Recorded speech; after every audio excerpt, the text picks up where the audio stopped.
Welcome, everyone. Welcome, yes. I am Cindy Weil, Director of the Center for Children's Literature here at Bank Street College. A very warm welcome to everyone who is watching us via live stream, thanks to Kidlit TV. A very special hello and welcome to our awardees. We're so delighted that you could be here today. Welcome to your families, your friends, your editors, your publicists, your publishers, and we are so grateful to your publishers for sponsoring travel for you all here today. If you would like to use Twitter, the hashtag is IB Cooke 2019. And without further ado, I'm going to introduce the president we like, Shale Polikow-Saransky.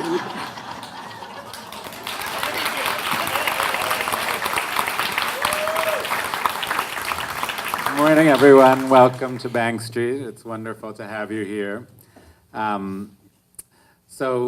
Welcome especially to our Irma Black and Cooke Prize winners and honorees, their families, editors, publicists, agents, and friends, as well of our keynote speaker, Brian Floca, a 2015 Irma Black winner.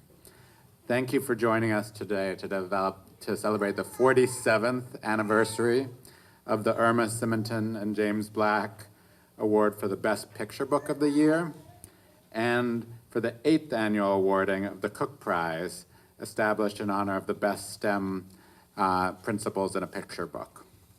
This year, a record number of schools and students participated in the voting process. Nearly 12,000 children attending 140 schools in the US, Canada, Europe, Asia, even the United Arab Emirates participated in this process of selecting these prizes. The Irma Simonton Black Award is chosen by children as the best read-aloud picture book for first and second graders. The award is given to the books in which text and illustrations are inseparable, each enhancing and enlarging on the other to produce a singular whole. Irma Black famously poked fun at the criteria for the Caldecott Medal. She said, "How can you choose the most distinguished American picture book for children without considering the words and pictures together?" Irma was a longtime faculty member at Bank Street and also a member of the Bank Street Writers Lab. She was a close friend of Maurice Sendak, and Sendak designed the seal for the award, which is displayed up on the screen, and it's also on your program, a copy of which is on your program. In the drawing, Sendak pictures himself alongside Irma and his beloved terrier, Jenny. Jenny was portrayed in such books as Higgledy-Piggledy Pop, published by HarperCollins in 1967. And Connie Engel, Irma's daughter, told us in an email, after Jenny died, Sendak said he would never draw her again. But when he produced the award medal, he brought Jenny back to dance with him and Irma. The cartoon of Irma and Jenny and Maurice captures well Irma's playful spirit of loving books and children and animals and friendship. In future times, more readers will become acquainted with these images, as well as those created by Brian Floca for the Cooke Prize. We're delighted to announce that both medallions have been recreated so that the publishing houses can put the seals on book covers of future reprints of Irma Black and Cooke Prize Award recipients.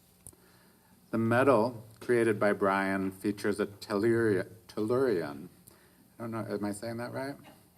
A smaller version of an orrery. These were models developed in the 18th century for showing how the solar system worked. To power the orrery, a knob was turned so the planets would spin at the correct rate of speed around the sun. The smaller tellurian shows how the Earth, Moon, and Venus operate in their orbits. Brian chose this for the medal, as he says, because these small machines took a lot of care and knowledge to make. They are beautiful and teach one something grand and large, larger than oneself. That fits perfectly with these picture books that also took a great deal of work and skill, care and knowledge to make. We all learn something so much larger than the dimensions of a physical book when we read them. We're so delighted to have Brian's beautiful artwork grace our beloved Cooke Prize medal. The Cooke Prize for the best STEM picture book was named after two unrelated faculty members, Michael and Don Cooke. Michael Cooke was the math science coordinator in Bank Street School for Children for more than 40 years, and Don Cooke taught in Bank Street's graduate school for more than 30 years. We're very pleased to welcome Don's wife, Maggie Bradley, to today's ceremony. I also want to take a minute to thank everyone involved in the selection of both of these awards. First, the Bank Street Children's Book Committee, who read and evaluated hundreds of picture books and helped narrow down the field to titles that met the criteria for these awards, and the juries that identified the top candidates. Could I ask all Children's Book Committee members, the juries, as well as Maggie Bradley, to stand now?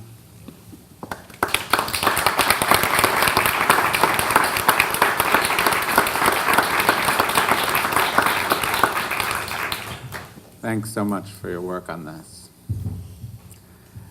We also wish to thank School Library Journal for getting the word out that so many schools all over the globe could participate and to officially help us announce the winners. And thank you to Kidlit TV, they're televising this ceremony as a live stream in many classrooms around the country, so that students who are involved in the voting can watch this. Welcome to all of you. We're very happy to know you're watching your favorite authors and illustrators accept their honors. And for folks who are interested in watching this afterwards, there's a URL on the back of your program. Thanks also to the Bank Street Bookstore, they're out in the lobby, and they're selling copies of our award winners today. And I'd also like to thank all of our authors and illustrators in advance who will be doing classroom visits in our School for Children this afternoon. We're very grateful for your time, and the kids are really excited to meet you. And finally, as a parent of a 2.5-year-old, I get copies of all of these books too, which I excitedly get to introduce to my own daughter, and it's a pleasure to share that with her as well. So thank you all, and I'm gonna introduce Jed Lippert, our Dean of Children's Programs, to share some thoughts as well. Thanks.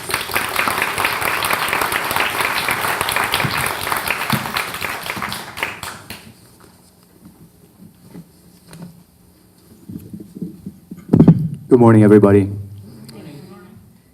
You know how after a Broadway show, some people stand in line and wait for the actors to come out so that they can actually meet them in person? This is kind of like what it's like to be here today with all these distinguished guests. I'm also the parent of two children in what we call the 10s, 11s, 5th grade at Bank Street, which is the first year in the last 3 where they're actually not getting to meet the authors because they're too old for that part of their program, and they were very bummed this morning that there's so many distinguished guests in our building, but they're not able to interface with them. So as Dean of the School for Children, I am also very delighted to welcome all of our prize-winning authors and illustrators, their families, and agents, publicists, and editors, and to thank the publishing houses for sponsoring travel, as Cindy said earlier. I also want to thank the award-winning authors and illustrators, including Brian Floca, in advance for what will happen after this, which is classroom visits conducted within the School for Children classrooms. Such a highlight for us, truly. The children are very much looking forward to meeting you, and we are thrilled to have so many luminaries of the children's book world in our school at one time. You know, so many children have aspirations to be athletes and rappers, and one of the great benefits of Bank Street is that we also incorporate literary heroes into our mix. It's really important. So turning back to the ceremony, I would like to begin by explaining the process for selecting the Cooke Prize. Throughout 2018, the Children's Book Committee considered a constant stream of STEM, science, technology, engineering, and mathematics books for 3rd and 4th graders. From these many books, 16 contenders were chosen, mostly from the books that the committee placed on the Best Books of the Year list. Next, a jury composed of graduate school faculty members, former School for Children teachers, and distinguished alumni analyzed and considered each book with the following criteria in mind: accuracy and appeal in text and illustration, quality of writing, clarity, format, engagement, quality of research, and supporting materials. From this group of 16, the group chose 4 books. 3rd and 4th grade teachers and elementary librarians from around the world worked with their students to choose their favorite from these 4. Thank you so much to the members of the Cooke Prize jury. Lila Mortimer, alumna, Bank Street College of Education, also a former teacher in the school and a parent of 2 children currently. Jamie Wallach from the American Museum of Natural History. Alexis Casado from the American Museum of Natural History. Robin Hummel from the Bank Street College Graduate School faculty. Amy Withers from the Graduate School. Daniel Zeiger from the American Museum of Natural History, as well as Elizabeth Siegel, who helped choose the original 16 books. The 4 finalists of the Irma Black Award were chosen in a slightly different fashion. Some of the books for consideration were selected by a group of educators, librarians, and Children's Book Committee members from the Best Books list, and others were submitted directly by the publishers. A jury made up of faculty and library staff, headed by our Director of Library Services, Kristen Frieda, as well as Children's Book Committee members, then whittled this group down to 16. Later, we asked our own 8, 9, and 10-year-olds in the School for Children to look critically at the art and the words of the finalists. Over the course of 5 weeks, this is a big part of our curriculum, the children read, discussed, and advocated for their favorites. And then they voted and narrowed the field down to 4 books. Children in 1st and 2nd grade classrooms from around the world read, examined, discussed, and reread works over a 4-week period before they voted on the winning book.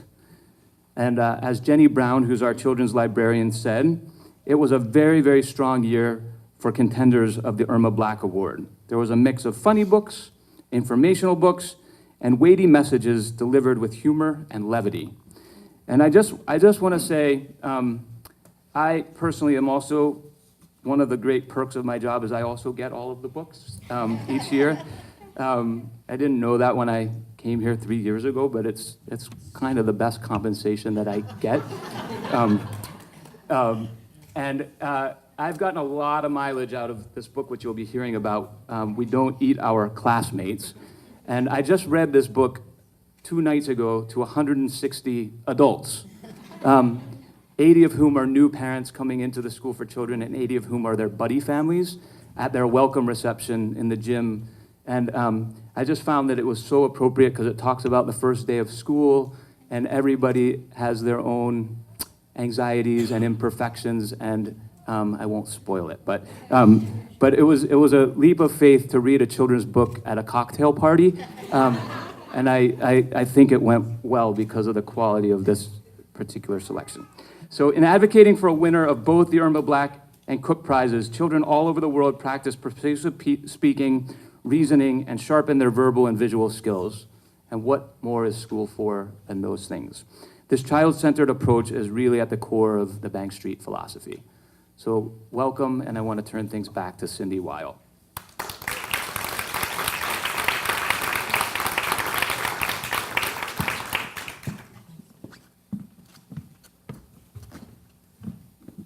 I am now thrilled to introduce our keynote speaker, Brian Floca. Brian was the 2014 Caldecott winner for his book Locomotive, which is a beauty. He is the winner of numerous awards, including 4 Sybert honors. He is a graduate of Brown. He's got a master's from the School of Visual Arts. And he makes his living as an author-illustrator. You can read more about Brian at his website, brianfloca.com. And now he is going to talk to you about his book, Moonshot, which was a Flora Stieglitz-Strauss winner when it first came out in 2010. Brian has updated the book for the 50th anniversary of the lunar landing, and so please give him a warm welcome.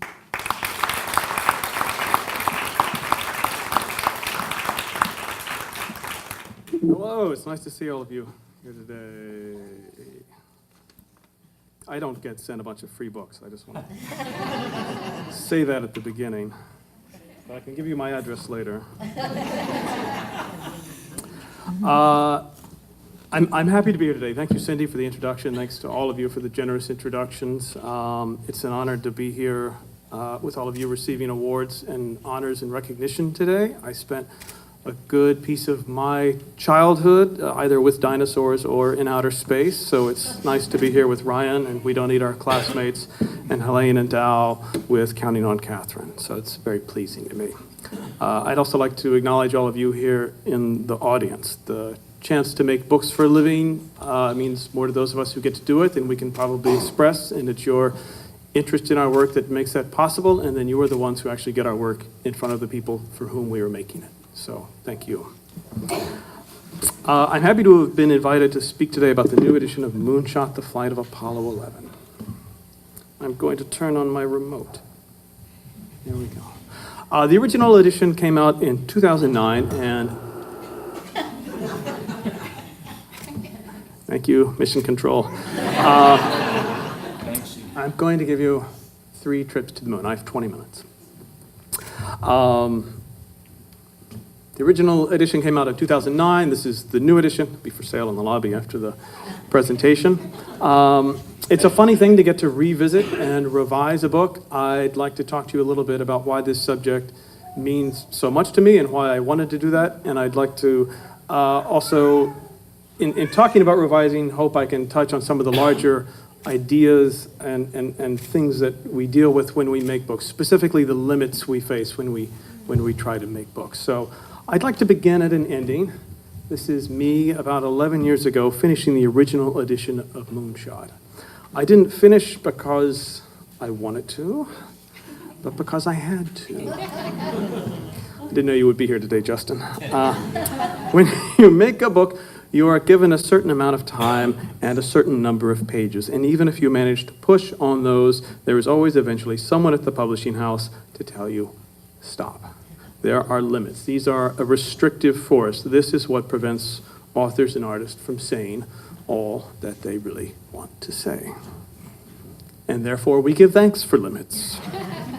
In the words of Voltaire, the secret to being boring is to say everything. Even when I forget those words, which is whenever I don't have them written in front of me, I can remember that I only have so much time and so many pages. Limits are what help us set schedules, set priorities, and make decisions. The more you love your subject, the more you feel those limits, the more you probably need them. From limits come the shape of stories. That's at least how making the original edition of Moonshot worked for me. I had kind of always known that I wanted to make a book about the moon landings. This is an astronaut. I'd like to be clear, this is not from the revised edition of Moonshot. This is a drawing I made when I was 4. I'm not old enough quite to remember Apollo 11, but I have sources that I consider reliable who tell me I am old enough to have been propped up in front of it. So I grew up sort of in the wake of the Apollo missions, knowing that they'd happened, but not really understanding why or how or what they were about. I wasn't, following them as they went on. And I carried this sort of sincere but also vague enthusiasm for them all through childhood and into adulthood until I finally picked up this book by Andrew Chaikin, A Man on the Moon. Fantastic book, fantastic introduction really to the stories of the astronauts in the Apollo program. And instead of sort of sating my Apollo curiosity, this book just fed it. And I really fell in love with everything about the story of the missions, with the people, the sort of process and machines, and also with the view. So first of all, the people, that means the people, the planners, the engineers, the designers, the mathematicians, and yes, the astronauts.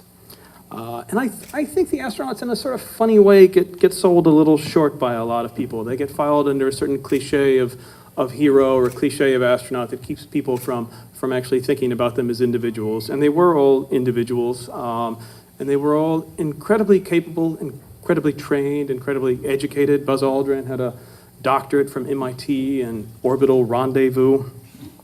And when necessary, they were all incredibly cool under pressure also.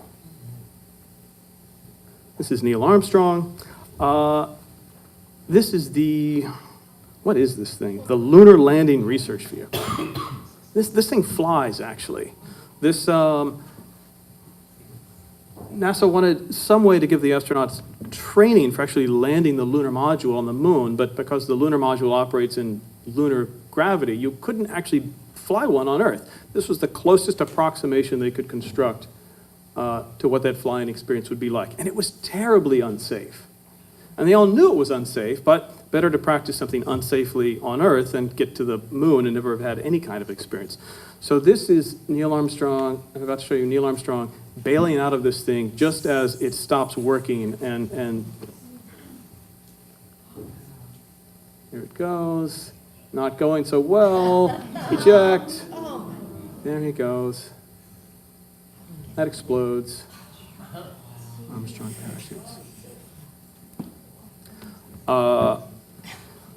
And then what Armstrong did after that was he went into the office and he filed paperwork. Alan Bean runs into him in the office. He's like, "You're not going to believe the story I just heard in the hallway. They said you just bailed out of the LLTV." And he's like, "Yeah, that's right." I'm not going to tell you what I would have done. So those are the astronauts. There's also the sort of the way things work aspect of these missions. And the Apollo missions seem very complicated. The Apollo missions are very complicated, but there's also an engineer's logic to them that rewards you if you put in the effort to sort of to follow the story. So this is one small example. This is the thing I kept bumping into while I was thinking about how to draw the lunar module on the moon and what that would look like. I noticed it was always backlit. And I thought, wouldn't it be nice to have it lit from the front or even the side? Wouldn't that be better?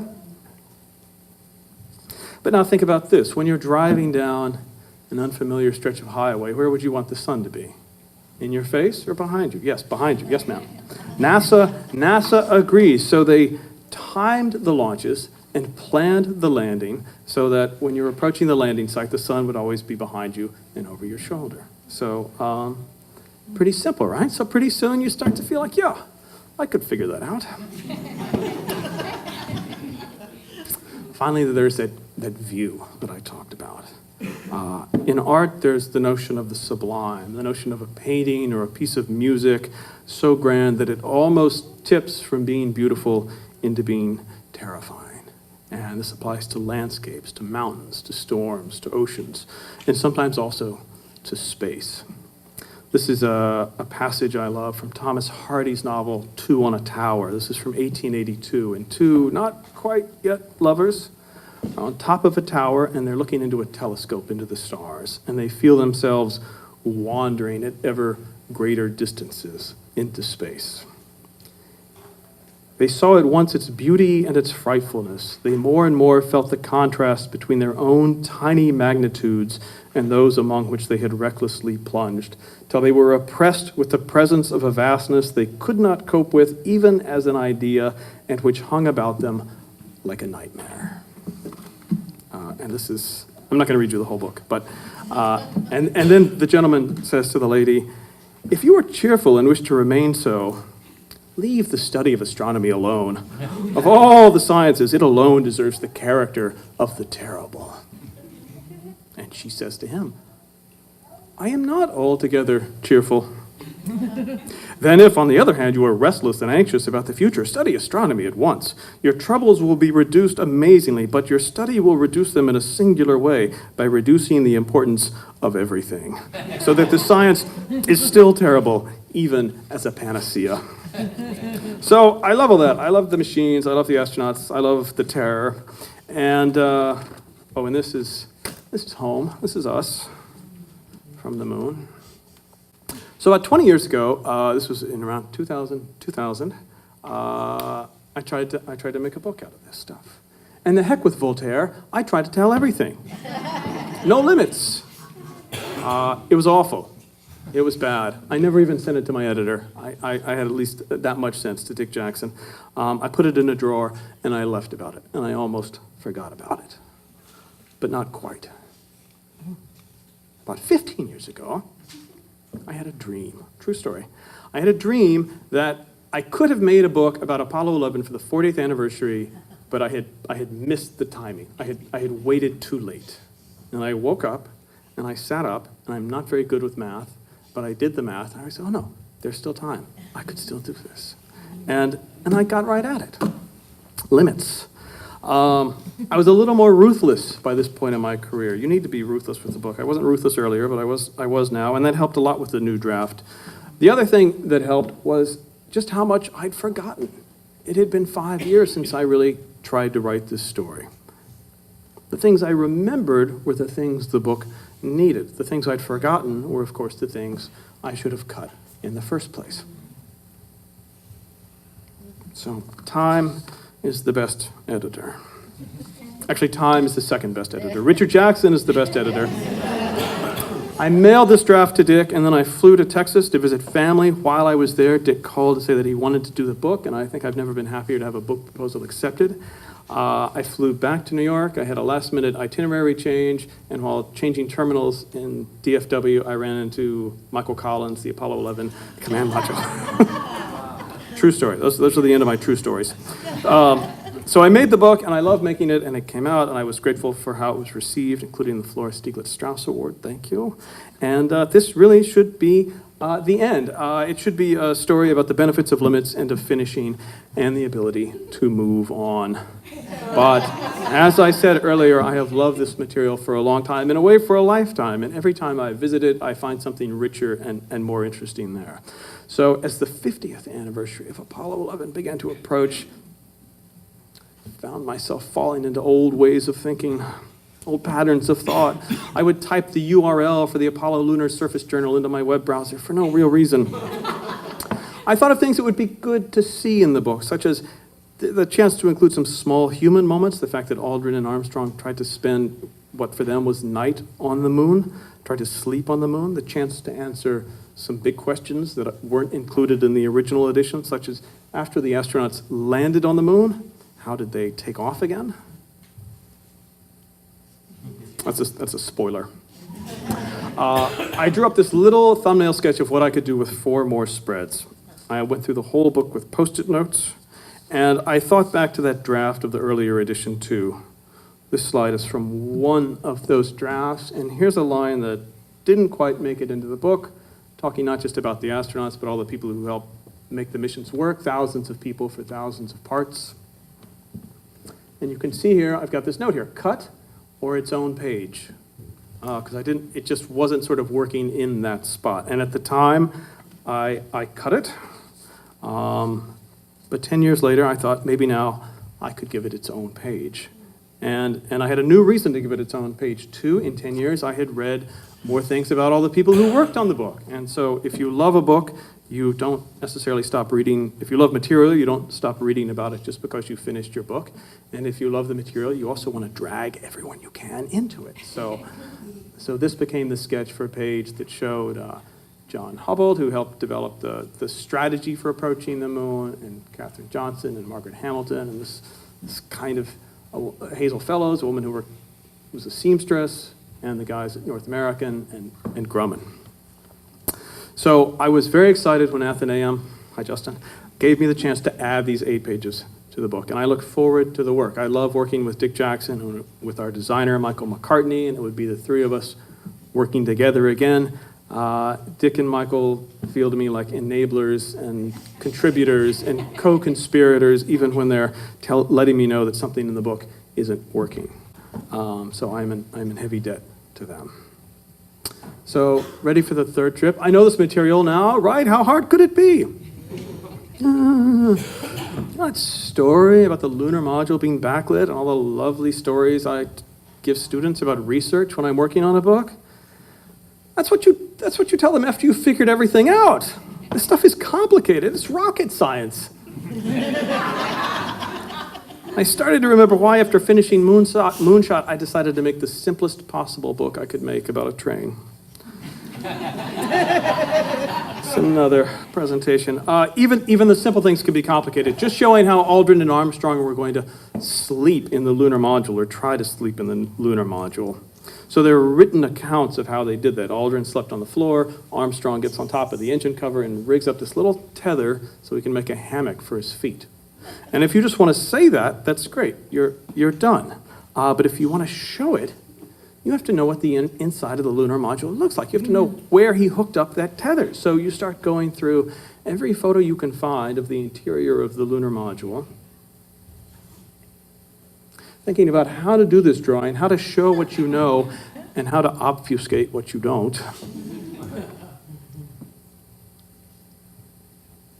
Finally, I actually emailed the guys at the Apollo Lunar Surface Journal, and they got back in touch with me, 4 of them. We had this week-long, 2-week-long running conversation about where Armstrong might have hooked up that tether. And these guys had thought about this a lot, too. Maybe even more than me. And we finally, the 5 of us sort of came to what we thought was probably the best possible theory about where it had actually been done. So this is how you spend the night in a lunar module. It's not built for comfort. So I got these 4 new pages in the book. Oh, and there were puzzles like that to solve sort of in every new line and every new drawing. So I got these 4 new pages in the book, and I had to think about where to put them in the book, how to sort of, obviously not maintain the original rhythm, but how to find a new rhythm for the book that also felt in harmony with the original rhythm. These are the people who helped make the missions possible. 400,000 people worked on these. Lunar liftoff. The 2 ships docking again in lunar orbit, and re-entry. And then once I finished the big things, I started working on some smaller things. So there's a line here after they've landed, Armstrong is calm, but on Earth they cheer. When I read this book at school visits, I start to kind of wish that there was a cheer there. So now there's a cheer. I gave Armstrong some stubble. He did have stubble. They hadn't shaved for 3 days. And then I thought I gave him a little bit too much stubble, Nixon was president, but you don't need everyone to look like Nixon. So we had the stubble go back and forward. This is a better explanation of why you don't see the stars in the sky from the moon. As a little bonus, also explains why the sky is blue. I corrected the shading on the thermal shielding on the lunar module. So I'm starting to get to things that people have not written me letters about over the years. I redrew the interior of the command module because I thought I could correct the sense of scale there. And it's really incredible how closely I replicated the original sense of scale. So there's a risk to being allowed to revise things. It sort of can make a borderline compulsive out of you, and I'm not going to tell you which side of the border I think I ended up on. But happily, there is always someone at the publishing house to tell you, stop. There are limits to making a picture book, to what you're allowed to do. And we need to fight those limits, but we need those limits too. And maybe it's there in that tension, that sort of push and pull, that the really interesting work gets done. So I'm grateful to everyone at Athenaeum for the chance to revise this book and for making me stop and for the care with which the book has been published. Michael Collins, in talking about all the people who made the mission possible, said that, we 3 astronauts, Michael Collins said, we 3 astronauts are sort of like the periscope of a submarine. We're what you see, but there's this whole operation going on below us. And authors and artists are a bit like the periscopes also. It's our name on the cover, but there are a lot of people making these books and getting them to you. That's also all we have in common with astronauts. So in the end, making this new edition of Moonshot probably took about as much time as making a new book from scratch. That's not something I'm sure I'm actually happy about. But Dick Jackson said to me of the new edition that it looks inevitable in some way, like it was never other than this particular version. And that does make me happy, and that means a lot. And the chance to work with people like Dick Jackson is part of why we make books too. So the book is done for at least another 10 years. It's been one of the joys of my career to spend time with the people and events of this story and to have teachers and librarians and parents share it with young readers. And I just want to say that I feel that a little more deeply with each year that goes by. The generations who did this work won't be around forever. of the 24 humans who flew on the moon, who flew to the moon, 12 are still alive. And of the 12 who walked on the moon, 4 are still alive. And the missions inevitably feel, I think, a little less and less real, even to young people. When the book first came out, I did a reading at a good school here in New York, and after the reading, a student asked me, how did you decide to name the ships Columbia and Eagle? If the story sounds like the stuff of myth to a kid, who can really cast blame? It is the stuff of myth in a way. 50 years ago, astronauts rode rockets the size of skyscrapers. They flew to the moon. They looked back, and through a very small window, they saw the Earth, all of it. Everyone they knew, everyone they might, hanging in the dark like a toy. They left home, and in leaving, they saw it. Our home, our little planet with all its potential and all its limits. They saw it once, its beauty and its frightfulness. Thank you.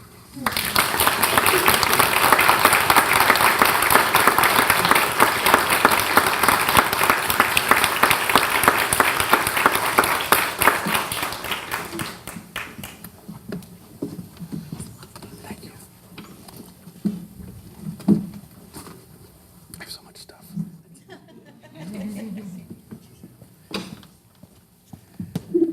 That was wonderful, Brian.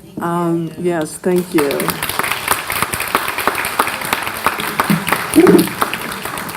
I may be dating myself, but you reminded me how, as a kid, how special that lunar landing was. It was just an amazing thing. So thank you very much for that. And if you haven't looked at the book, you really must. The text is lyrical, and the illustrations are just amazing. It really, take a look at it when you get a chance. We have copies in the library, and also the bookstore has some.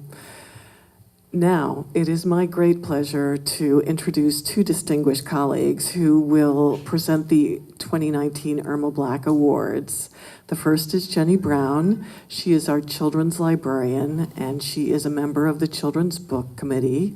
And the second is Molly Brown, who is a member of our graduate faculty. She teaches children's literature courses here, and she is co-chair of the Children's Book Committee.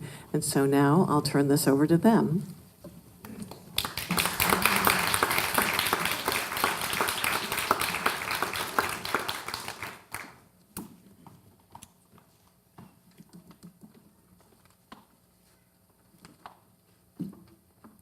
Hello, everyone, and welcome.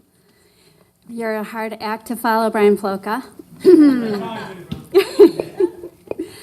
All four of the picture books we are celebrating today as finalists for the Irma Simonton and James H. Black Award also appear on the list of 2019 Best Books for Children and Young Adults, chosen by the Children's Book Committee of Bank Street College of Education. And it is our honor to serve on it. We are delighted to present these award certificates for 3 Irma Black Award honor books. And the first one we're going to celebrate today is Sun, 1 in a Billion by Stacy McAnulty, illustrated by Stevie Lewis, and published by Henry Holt and Company. The annotation from the Bank Street Children's Book Committee reads, "The highly confident Sun narrates this scientific exploration of a star that's 1 in a billion. Humorous illustrations mix fact with whimsy." And then we have a few comments from some children who have read this book. 2 of the students at Bank Street School for Children, their favorite moments were the page with the sun spinning on its axis when he says, "But I've got moves, baby." And also Sun's quote, "What can I say? The planets are attracted to me." A few other students commented and said, "It teaches you a lot, and it's also funny and sassy." The illustrations supported the facts and the humor. Helena from the Orchard Hill Elementary School adds, "I loved when Sun said, 'So eat your vegetables, I help grow them.' I laughed when he was on stage and the other planets were watching. I learned that a long time ago, people thought the Earth was in the middle of the solar system, but the sun is. Here to accept the award for Stacy McAnulty and Stevie Lewis is their editor, Julie Soy. Please come forward.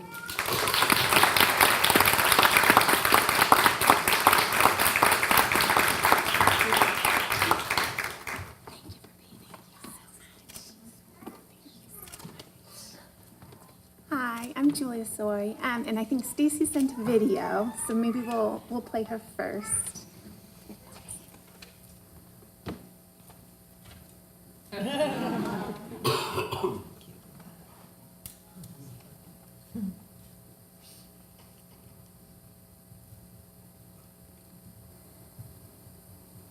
Hello from North Carolina. I'm Stacy McAnulty, author of Sun, 1 in a Billion.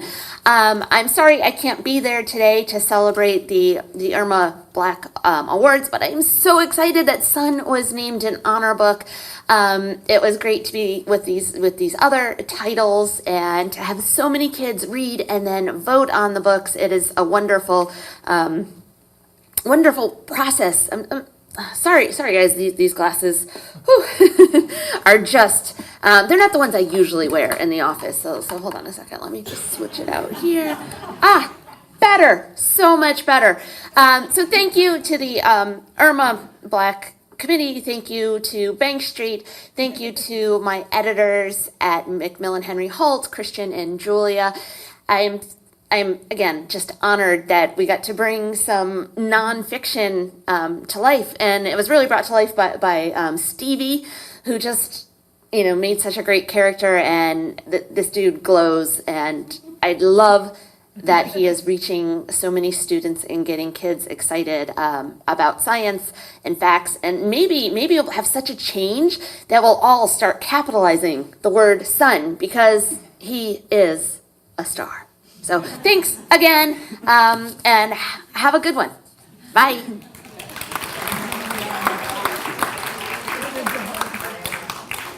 And Stevie Lewis is also so sorry to not be here today, but she's doing her very first school visit in Boston.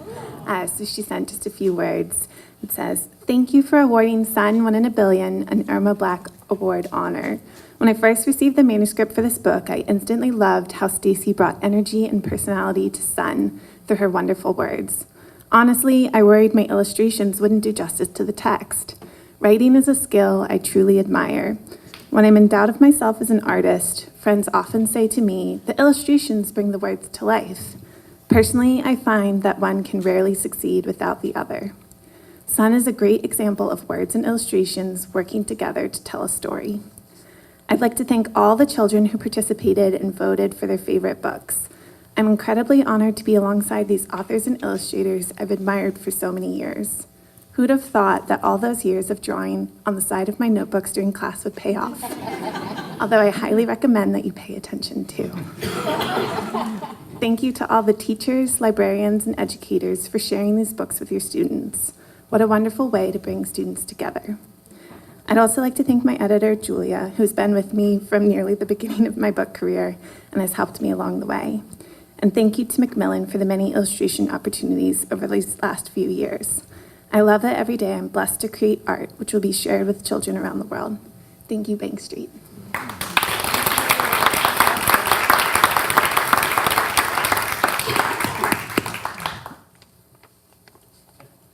Hello from North. Whoops, sorry. Technology is not my forte. One of the pleasures of being here at Bank Street is getting to share the books with the children. So we're excited to share with you all the quotes that the children have given to us. The second honor book for the 2019 Irma Black Award goes to The Wall in the Middle of the Book by Jon Agee, published by Dial Books for Young Readers. The annotation from the Bank Street Children's Book Committee reads, "A knight is certain that a wall protects him from dangers awaiting him on the other side. Does it?" Simple, expressive watercolor illustrations. And this was a really interesting book to share with children because depending on their age range, they've connected it in different ways to what's happening in the world today. One of our participating school student, Lawson, wrote, "It was really, really, really, really, really, really, really, really humorous because the knight thought he was on the safe side of the book, and he was not. And the water coming, you can really use your imagination for the reason it comes. 2 second graders in Bank Street School for Children focused on Agee's use of the book as object.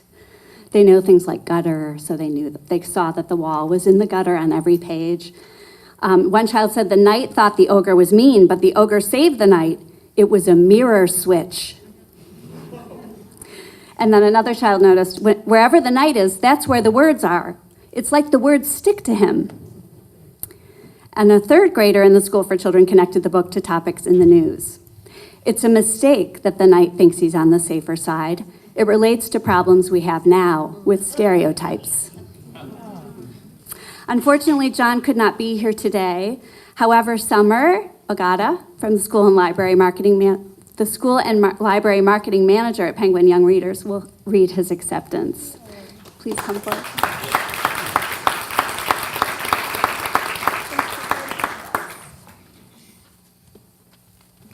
Thank you so much. It's an honor to accept this award on behalf of Jon Agee, his editor, Lori Hornick, and everyone at Dial and Penguin Young Readers. So I'd like to read a few words from Jon Agee, who unfortunately could also not be here today. I would like to thank the Irma Black Award Committee for honoring the wall in the middle of the book. And I'd like to congratulate the 3 other wonderful books being honored today. The wall in the middle of the book was a different kind of book for me. And quite by surprise, it turned out to be more political than I'd initially imagined. This is because when it was published, there was another very controversial wall in the news. Let me say, I didn't write this book with that other wall in mind. I wasn't even thinking about walls.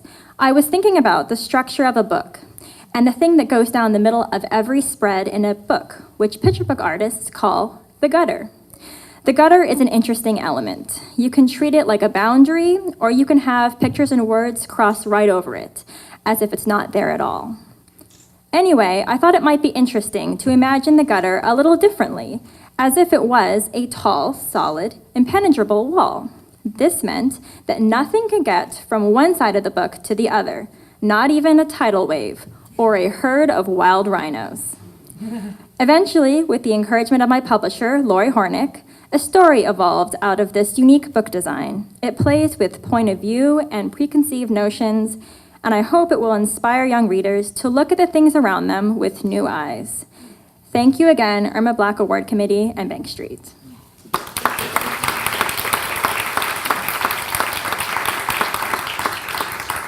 The 3rd honor book for the 2019 Irma Black Award goes to Stumpkin, written and illustrated by Lucy Ruth Cummins, published by Athenaeum Books for young readers. And the annotation from the Bank Street Children's Book Committee reads, "A stumpless pumpkin goes unpurchased when carving time comes, until someone gives him the perfect home. Gouache, pencil, ink, and brush markers and illustration build suspense with clever use of page turns." And a few children's ideas. One of the 2nd graders from the Bank Street School for Children said, "You can tell Stumpkin's emotions from his eyes. When he was sad, the illustration showed his expression as sad." Alexandra from 2nd grade at Orchard Hill Elementary said, "When we read Stumpkin, I was surprised when the pictures were black. I said, 'because I didn't want the book to be over.' Then I saw more pages and I was relieved because it was such a good book and I didn't want it to end." And her classmate Elizabeth said, "I think Stumpkin is a great book because it teaches a lesson. It's just about talking pumpkins, but really about what matters in the inside, not on the outside. That's why I voted for Stumpkin." Thank you, Elizabeth. Lucy, please come forward and accept your award.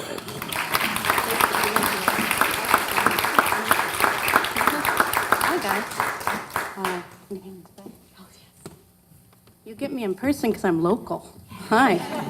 Hi. I'm going to see if I can run a slideshow and talk at once. Not my forte. First of all, let me say I couldn't be more thrilled to be in the amazing company I'm in as an Irma S. and James H. Black Award finalist. I'm lucky enough to be here again for my 2nd time as an honor book, and although I'm starting to feel like the Susan Lucci of picture books, I'd happily Lucci to these particular talents for the rest of my career. My biggest thanks, of course, go to Bank Street. This award and this approach to letting children weigh the merits of picture books is so unique, and this honor is so particularly wonderful given that it's chosen by kids. So my main thanks goes to you, the voters, and the thoughtful consideration that you gave to each of our books. Sorry, this is exciting for me. For helping me make Stumpkin, I owe a huge thanks to my talented editor and friend Justin Chanda at Athenaeum, who immediately got my vision for this book and elevated it beyond what I could have achieved on my own, and who let me keep the phrase STEM schmem in the text, with lots of back and forth about not including it. Big thanks to my art director, Sonia Chagahatz-Banyan, who let me fuss endlessly with the cat on every page. And thanks also to my managing editor, Dorothy Gribben, who puts up with all my italics, book after book. I cannot not use italics. And my gratitude to my production editor, production manager, Hava Wolin, who made this book look good but feel even better. It feels like a canvas. It's really cool, and I would never have thought of that. As an art director, I make picture books. And then as an illustrator and author, I make picture books. But I've worked with these folks at Athenaeum and Simon & Schuster, and they're my colleagues, but they're also my friends for many, many years. So it's a wonderful experience. I'd also like to thank my wonderful agent and friend, Emily Van Beek, the person I most want to impress because she's so impressive, and whose praise makes my heart burst, and whose support I couldn't create without. When she thinks something is cool, it's definitely cool. Okay, so they've told me that I have 5 to 10 minutes to speak to you. I've probably used now probably 3. So I'll speak fast and tell you a little bit about the creative process that went into making my book. One of the hardest parts of making this book was trying to decide if Stumpkin should have no eyebrows or eyebrows. No eyebrows or eyebrows. But since I'm a true artist, I let Barnes & Noble decide. We went with eyebrows. They went with eyebrows. I went along with them. And next, I especially want to thank my son, Nate, who at 15 months old stumbled upon this stemless pumpkin just before Halloween in 2016. This is my Zapruder frame of that moment. This is my sliding doors moment. I'm Gwyneth Paltrow making picture books or something. He had just begun to wrap his arms around this poor little pumpkin when a little girl raced over and first shouting back to her mother, "Mommy, can I tell him?" And then this little girl, with her mother's permission and voice dripping with disgust, warned my son, "You don't want that one. It hasn't got a stem." This was his first Halloween with any sort of conscious understanding of what was happening, and that was his first lesson. And it was something to see my son, who had no notion of what made a good pumpkin or a bad pumpkin, bumping up against this world of expectations he hadn't yet been exposed to.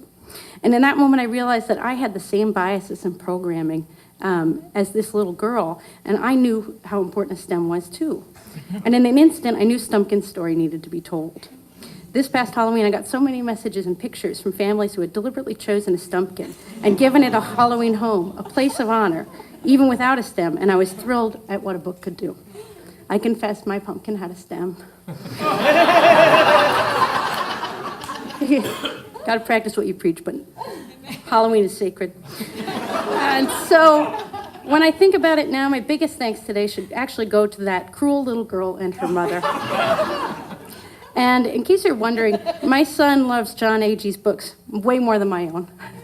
And I do too. Many thanks are also due to my husband, John, who knows when to make suggestions and when to just be nice, which is perhaps the hardest thing for someone with good taste and a great eye to do. And thanks to him, too, for letting me sleep in on mornings after long nights spent painting and drawing. And lastly, I want to thank my mom and dad, to whom this book is dedicated. I did thumbnail sketches for Stumpkin on a Greyhound bus going north to see them for my mother's 75th birthday, and I did first-round sketches on the bus going back to Brooklyn. I'm especially grateful to my mother for all that she taught me in every book she read to me, and I hope to keep making things for children that entertain them and that would make her proud. And here she is. And my Uncle Chris and my dad are watching right now, so hi. Thank you guys very much.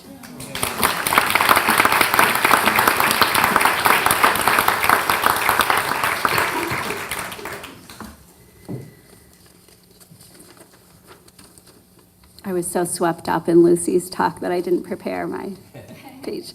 And now, the 2019 Irma Simonton and James H. Black Award for the Best Picture Book of the Year goes to We Don't Eat Our Classmates. Written,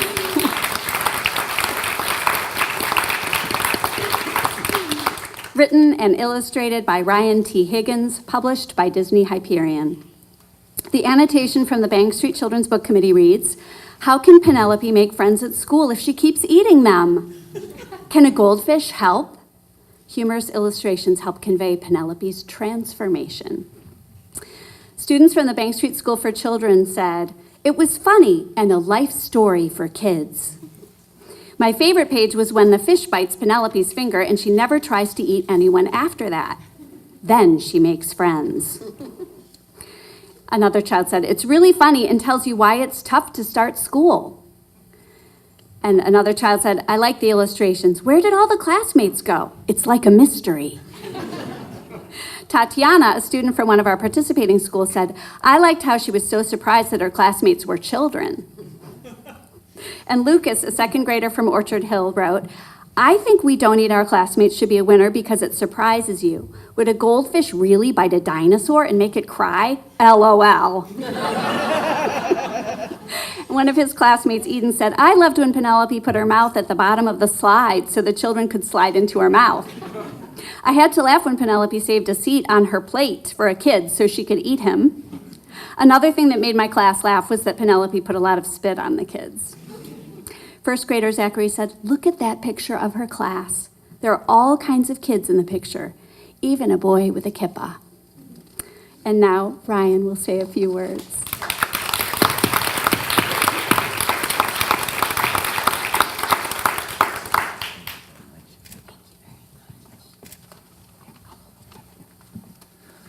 So one of the reasons I got into making picture books was I thought it was a great way to avoid public speaking. With that said, I do like talking with children. I'm going to be doing that later today. Kids are my second favorite kind of people, just behind dogs. I think that going to schools and doing school visits is really important because kids get a chance to see that authors and illustrators like us are real people. And it lets them know that we're just regular folks. We have really cool jobs because we worked really hard at it, and if they work really hard at it too, they can have jobs like us. We're a lot like them, we're just a little bigger. A lot of thought goes into making my books. Mostly those thoughts have to do with how, and not an awful lot to do with why, and it's not until after I'm done with the book that people tell me, what it was about or why I made it. We Don't Eat Our Classmates, I am told, is about learning to treat others the way that you want to be treated. When I was making it, I kind of thought it was an allegory for me eating too many Cheez-Its. This was one of those books where the idea just seemed to come from nowhere.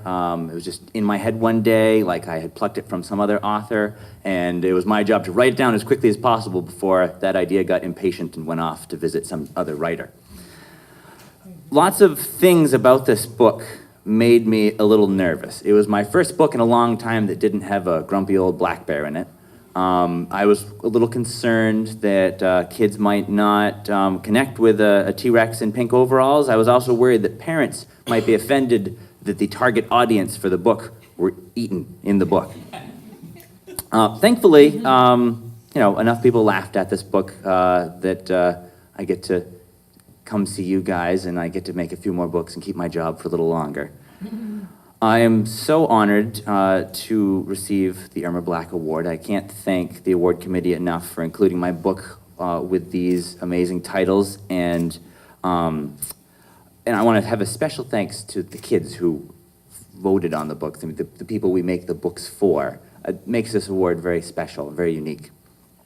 I want to thank my children, Griffin and Cece over there. They helped me make this book. I also want to thank Harrison. He's over there asleep. He was the one that was commenting earlier. You could hear him.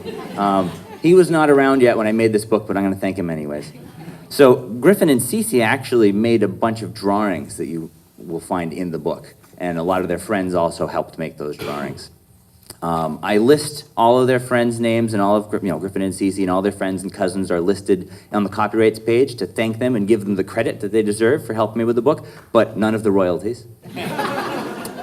Thanks to my wife, Joanna, over there. She's holding Harrison. She was the model for the teacher in the classroom, Mrs. Noodleman. And I want to thank her for all the hours and hours she puts in with me on my books. She's my first set of eyes, my first sounding board, my first critic. She's my color blocker. She actually helps me with the illustrations. She colors them for me because it saves me a lot of time. She colors just the blocking before I add textures. She's also the first person who doesn't let the success of my books go to my head. Doesn't matter how many awards I get the honor of receiving or how many bestseller lists I sneak onto, I never get out of changing the cat's litter box. Thanks to my editor, Rotem, who takes my garbled sentences and half-drawn sketches and somehow translate them into books. I also want to thank her for letting me shrink her down into a 5-year-old. She's in the classroom in the book. Thanks to my agent, Paul, who keeps tricking my publisher into signing me up for more book contracts. Without him, I would have to go back to my old job mowing lawns.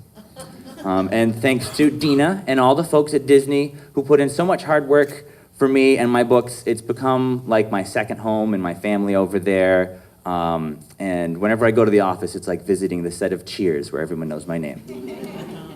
I owe a big thanks to Amy Dykman. She's always willing to chat with me about humor.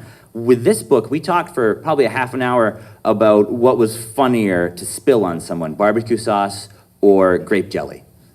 So I have lots of interesting conversations with Amy. And thanks to the booksellers for their support and the librarians for their support and enthusiasm. They're the folks who get my books into the hands of kids. And most of all, I want to thank my readers. If it weren't for kids sharing my sense of humor, I wouldn't have a job. Well, I would, I'd be mowing lawns, but you know, this is much better than that. Well, it's a good job mowing lawns, but I like this one. So thank you very much, everybody. Thanks.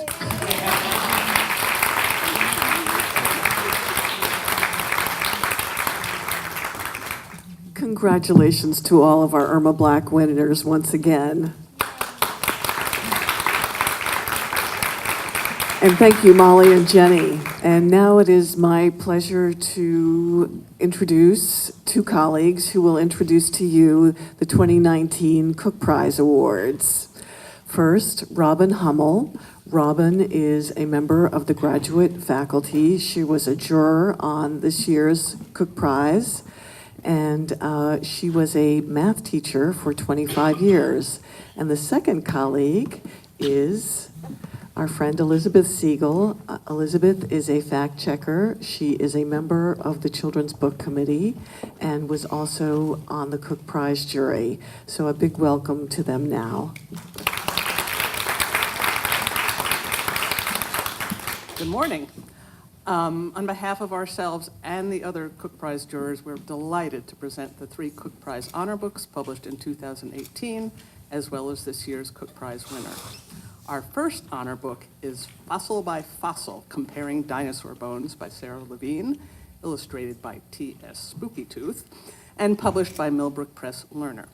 The annotation from the Children's Book Committee Best Books of the Year reads, "Humans and dinosaurs share many skeletal features, but dinosaurs' bones made them unique. Acrylic and computer artwork well sourced." Emmanuel, a young reader, said he really liked Fossil by Fossil because I loved dinosaurs since I was a baby. He also said, "The writing is good because it gets you interested in dinosaurs, and it was good how they asked questions in the text." Author Sara Levine, please step forward to receive your award.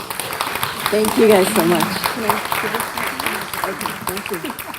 So I'm so happy to be here, and I'm so grateful to this award for bringing my book to so many children who would not otherwise have seen it, and for being in the company of so many amazing people who work in the book business. So thank you very much, and in education as well.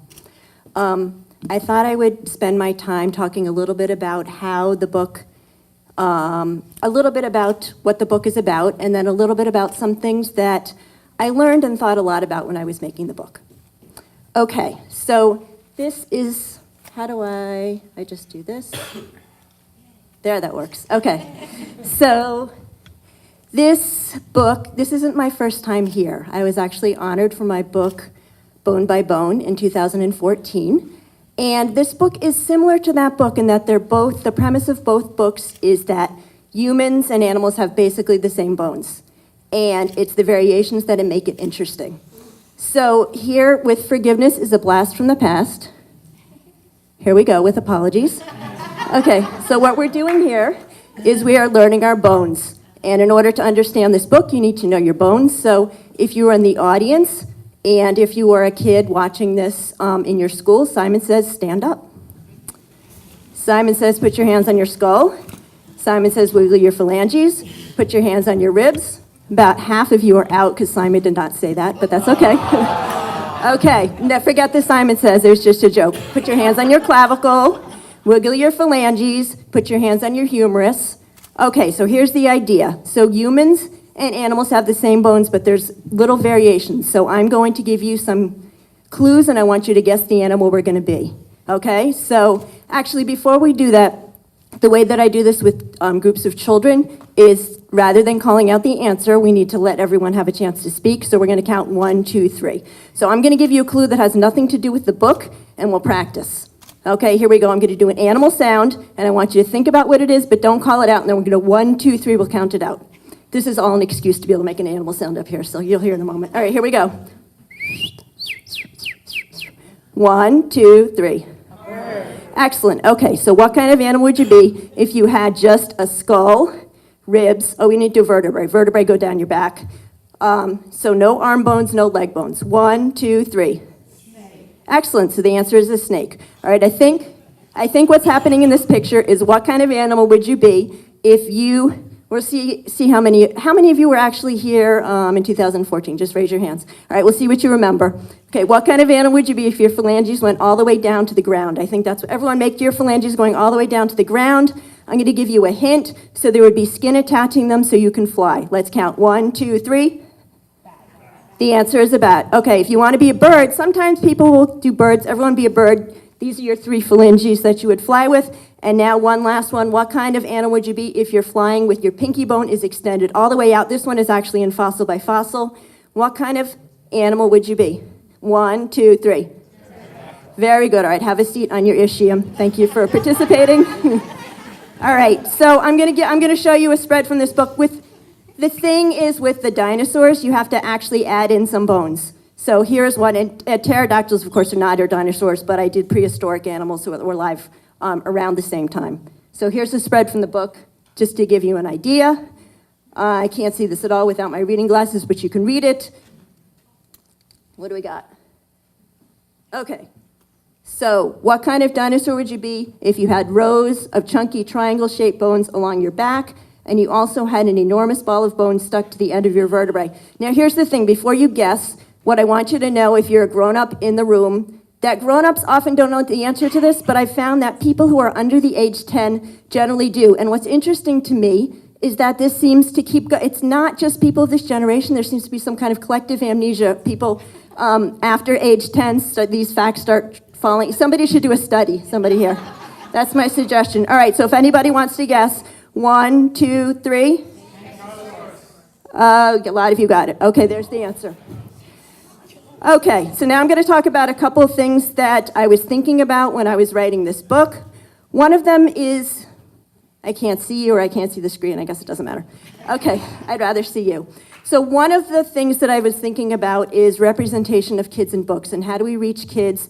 How do kids get to see themselves in books, and which kids are not seeing themselves well in books, and what can we do about it? And it turns out that this book offered me an opportunity to actually do a minor thing about it, which made me feel good. And here's a slide of some kids that I was doing reading an author visit with when this book was being illustrated.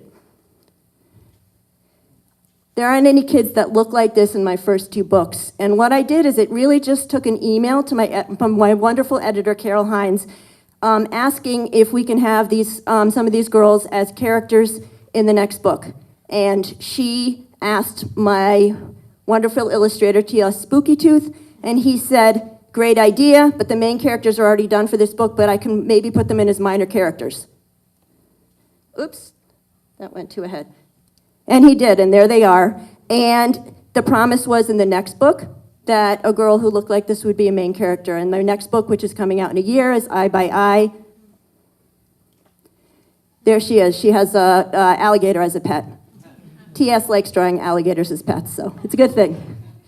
The other thing that I've been thinking about a lot is my books are often, how do I introduce this? Okay, my cousin gave her kid a book of mine, and her comment was, "Why are you giving me a boy's book?" Okay, so we can tell kids over and over that books are for everyone. There's no girl books or boys books. But I'm going to show you the covers of my books, and I think without calling it out, we're not going to do 1, 2, 3. You can probably imagine in your mind which ones some children might say, "Oh, that's a boy's book. Oh, that's a girl's book." And I just think I'm taking a moment to just say it's something we need to have more of a conversation about, because the covers of books are going to draw certain children, and most of the fans are boys who are very interested in science, and I love those kids, and I feel like inside me there's one of those kids, but there are also a lot of girls interested in science, and some of them don't like the book covers, and I'll just show you for a moment. Okay, there they are. Now you can probably look at two of them and think, maybe a lot of girls won't like the covers of some of these books. Okay, are there two that you can maybe pick out? The ones that are maybe a little bit more scary. The T-Rex one, if I taught dinosaur biology to college students, and the college students I taught to were mostly female, and if you ask a group of females what their favorite dinosaurs are, they're mostly herbivores, okay? And if you ask the boys, they are mostly carnivores. So there's a difference, and there's a lot of interest in dinosaurs with girls, but the interest is slightly different, and I guess I just want to open up the conversation. That said, I think the cover's fabulous, and he has Spookytooth. I'm very grateful to be working with him, but I just wanted to take the opportunity to just bring it up. All right, thank you guys so much. Liana.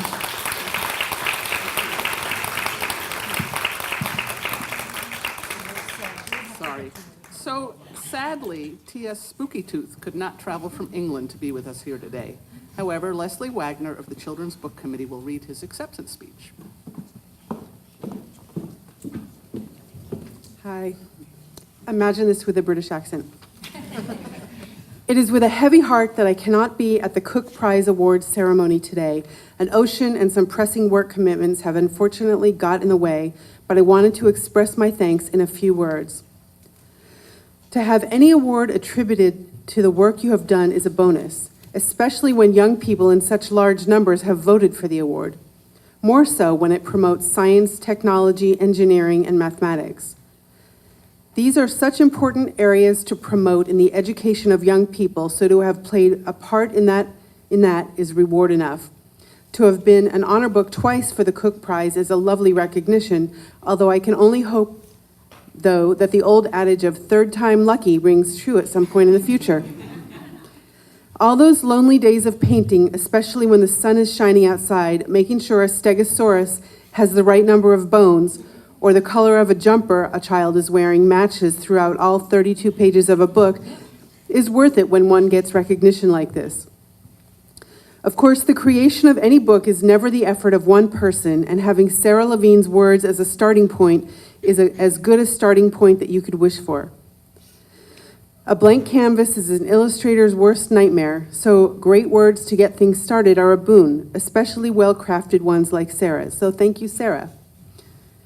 The invaluable assistance and guidance from the team at Lerner Publishing Group, especially Carol and Danielle, is always a joy.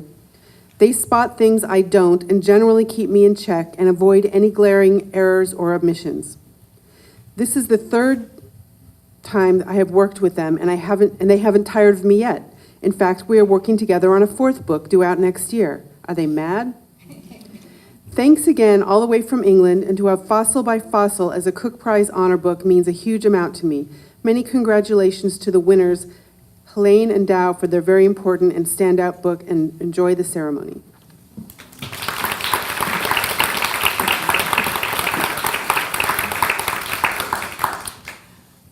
Our second honor book is If Polar Bears Disappeared, written and illustrated by Lily Williams and published by Roaring Book Press. The Children's Book Committee annotation reads, "What happens as ice melts in the Arctic? Explore the changing ecosystem and the impact of global warming on animals, plants, and their environment. Colorful, informative." Alex, a young reader, said, This book is very inspirational and believable. They made this book with knowledge of what was happening to the world and encouraged children like me to help stop climate change. Thor commented, I thought it was fascinating that so many things would change if there were no polar bears in the world. And Claire said, it encourages you to get up and do something. Lily Williams could not be here today. However, her editor, Emily Feinberg, will come forward to accept the award and say a few words.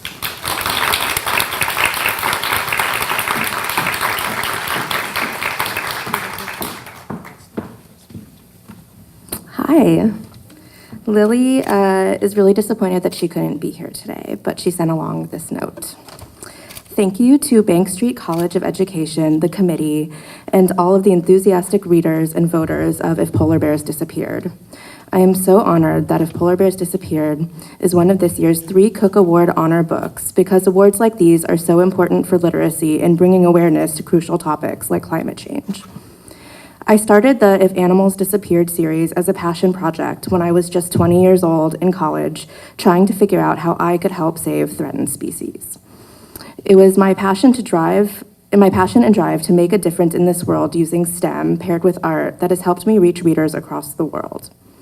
When I hear people say that maybe these topics are too big or too scary for kids, I like to remind people that the hope is with our kids.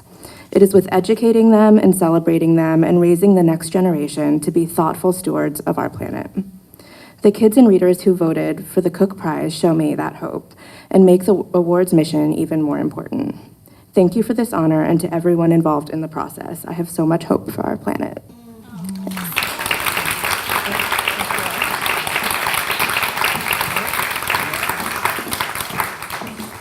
Hello. Our third honor book is Nothing Stops Sophie, the story of unshakable mathematician Sophie Germain. The true story of 18th century mathematician Sophie Germain. For 6 years, she used her love of math to test equations that would predict patterns of vibrations. And her formula laid the groundwork for much of modern architecture, which can be seen in the book's illustrations. Cheryl Bardoe's poetic text is brought to life by artist Barbara McClintock's pen and ink, watercolor, and collage illustrations in this true story about a woman who let nothing stop her. And the book is published by Little Brown Young Readers. And some reviews from our younger readers. Havelock said, I picked it because I was calm after I read it. And Charlotte said, great book that told about Sophie's life and had a good story plot. And I just want to add one thing. We have recently accepted a student in the Leadership in Math Education graduate program here at Bank Street, and her name is Sophie, and the faculty bought her own copy. We're delighted that both Cheryl and Barbara are here today. Cheryl, please come forward.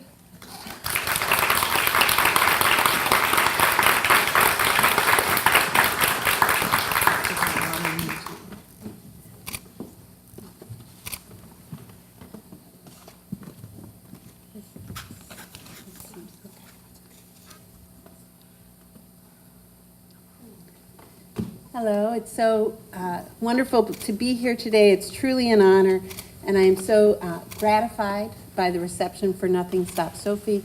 I'm thankful to my agent, Karen Weissman, and my editor, Deidre Jones, and the whole team at Little Brown for helping bring Sophie's story forward.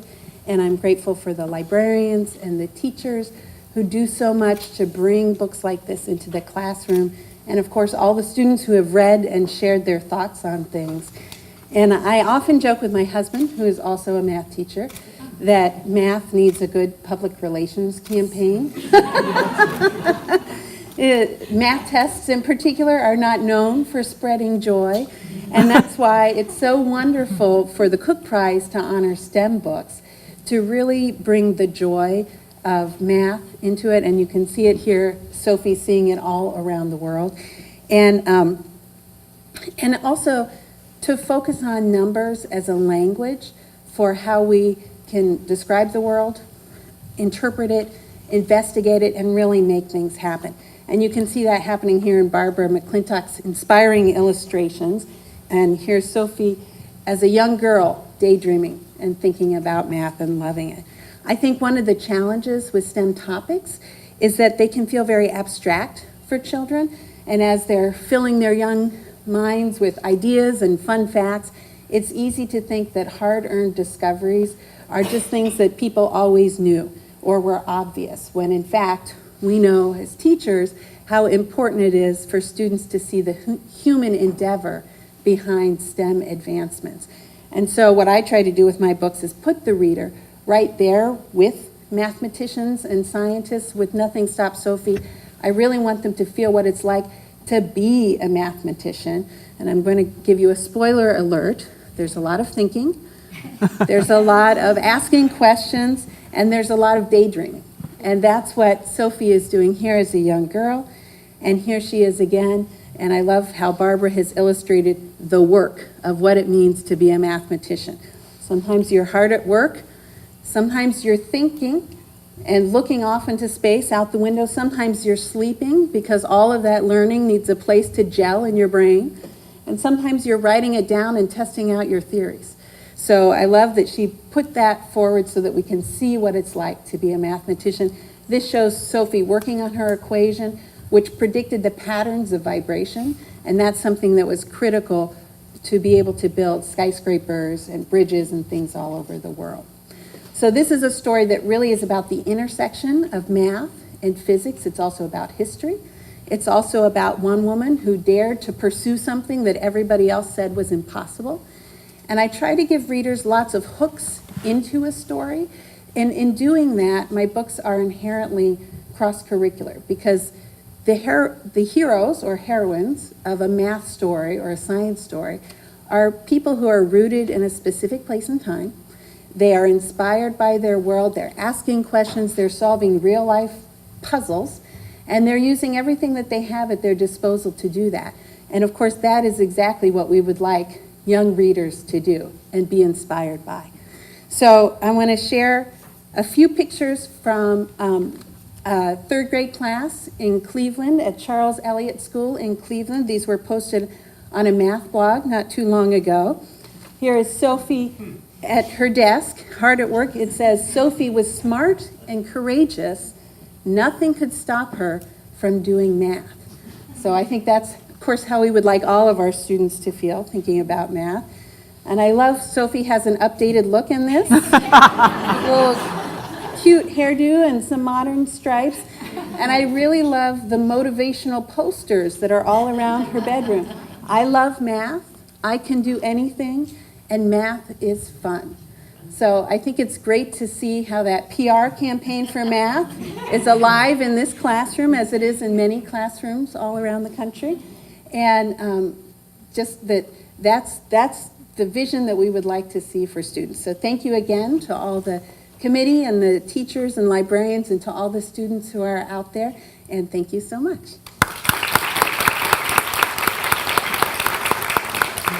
And now we welcome Barbara McClintock, the illustrator of this lovely book.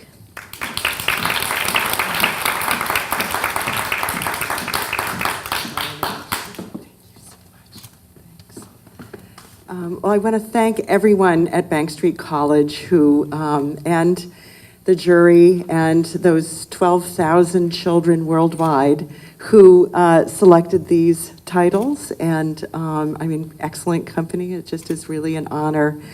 I have many. I think George Bannon, my 8th grade algebra teacher, would be shocked to see me standing in front of an audience accepting an award related to math in any way.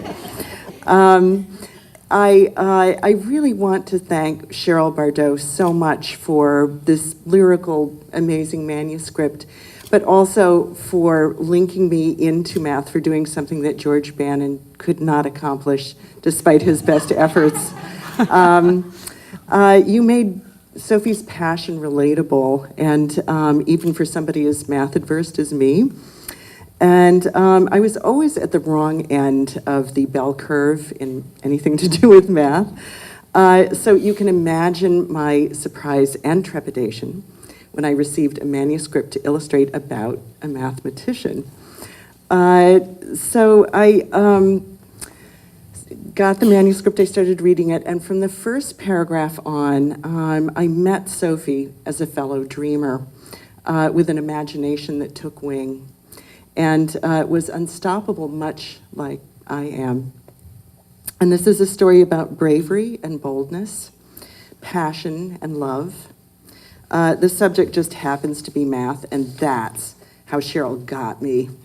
Up until my first reading of Nothing Stops Sophie, even thinking about math made me feel uncomfortable. It was only at the end of reading Cheryl's manuscript that I realized I hadn't had my usual response of panic triggered by math. Cheryl helped me understand that math is a beautiful language and a philosophy, not scary jumbles of numbers on a page.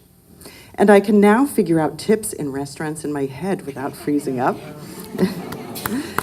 So thanks to my agent, Jenny Dunham, who for over 20 years has been my backbone, my support, my therapist at times. I mean, she has been there for me in so many ways. And when Jenny calls with a new manuscript offer, she remains neutral as possible so that I can have my own initial take on the manuscript. But this time, she couldn't contain her sense of excitement about it, this wonderful manuscript that she got from Deirdre Jones at Little Brown.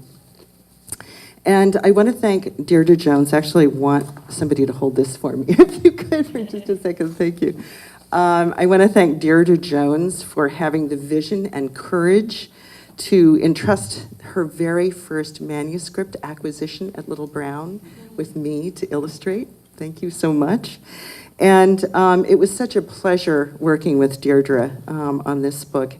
And her grace, her patience, her not freaking out when she got a sketch of a number 5 stories high springing up out of a street in Paris is just, I'm just very grateful for having had the opportunity to work with this manuscript. My wonderful art director on this project, who is not here, you'll have to relay my thanks to her, Saho Fuji, for her marvelous design talent, your enthusiasm, calm, and good nature as she scanned and assembled, digitally assembled, all of the tiny little pieces of collage elements I stuck onto the original artwork with double stick tape, much like putting some Velcro pieces onto the finished artwork. So she was actually my digital process on the digital part I had in my head doing an analog piece of artwork. Thanks to Victoria Stapleton, who is also not here today, for all of her support, I think, and hard work. I think that publicists kind of don't get the due that they are definitely deserving of. But not only did Victoria help me with the video I recorded and other things, but she also taught me the value of a very substantial pair of sunglasses. So Victoria, wherever you are, this one is for you. And she can have these sunglasses, by the way, at the end of this. So also, this is also to the whole team at Little Brown. When I delivered the artwork, I walked into a conference room in the offices, and everybody on the development team was sitting around the table in the conference room. And it was like Christmas, Halloween, the best birthday bash I'd ever had in my life, all rolled into one. And the enthusiasm and support was just overwhelming and wonderful. So thank you for all of that, for everybody there. And thank you to my partner and paramour, David Johnson, who is my second set of eyes, who gave wonderful visual and research help, and was endlessly patient when I stayed in my studio for days and nights on end doing work. And he also kept me fed with his amazing roast pork chili. He's not here today because he's way too comfortable in our house in Connecticut. And traveling all the way down to New York City was a venture beyond his interests, or allegedly his capability, according to him. and to my son Larson, who taught me that in mathematics, 0 isn't failure, but perfect balance. And this is from someone, I realize I did not put my slides up, I'm sorry. This is from somebody who has a doctoral degree in East Asian religious practices and philosophy. So, so that was quite helpful. But really, at the end of Sophie's equation, and a lifetime of math and working on math, the whole thing wound up to be 0, and this was deeply disturbing to me.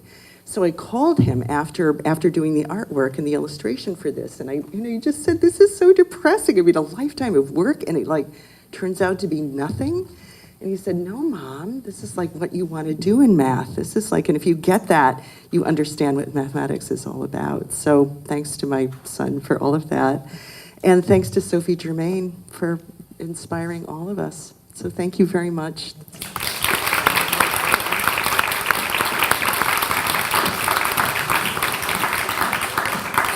And now it is our honor to award the 2018 Cooke Prize to Counting on Katherine.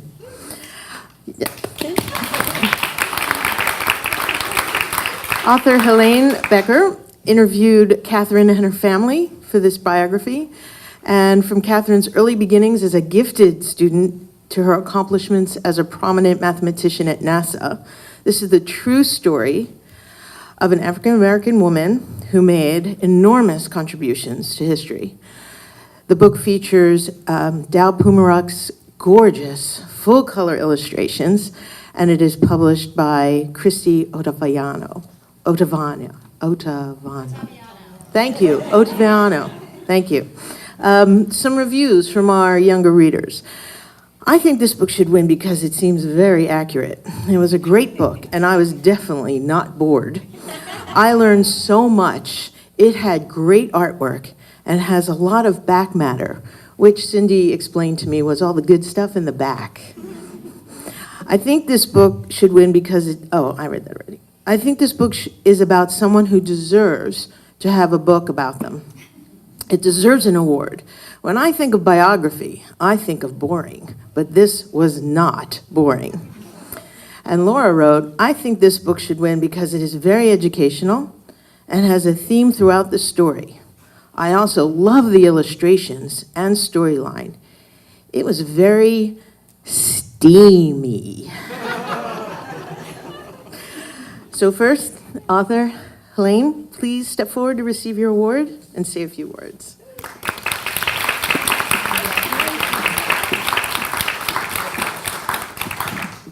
Thank you so much. It's very thrilling to be here. I really appreciate it. So you all know that making a book is a team project. So first off, I would like to thank all of the team that worked on making the book, Dow and Christy and Deb and Susan and Jessica and everybody that was involved in putting the book together. The other half of the team is the reader. So I want to thank all of you who are here, both in this room and watching, who have read this book and created it inside your own head, because I can't do anything without the reader. So I appreciate all of that. So I'd like to just go back to what Brian said about the moon landing, because Brian, you said you were too young to remember it. Well, I'm not. I remember it very well. I was turning 8 that summer. And it was a big deal, not only because, hey, they were landing on the moon, but my dad was one of the engineers that worked on the lunar landing module, and some of his work is still sitting up there on the moon. So it was a really very, very important moment in our house. I remember my dad calling us to come in. We were playing dodgeball or spud maybe in the backyard, and he called us and said, "You have to see this, you have to see this." And we're like, "Yeah, okay, can we go back out and play?" But it was important. And life went on, and funny how things kind of link together as you go along.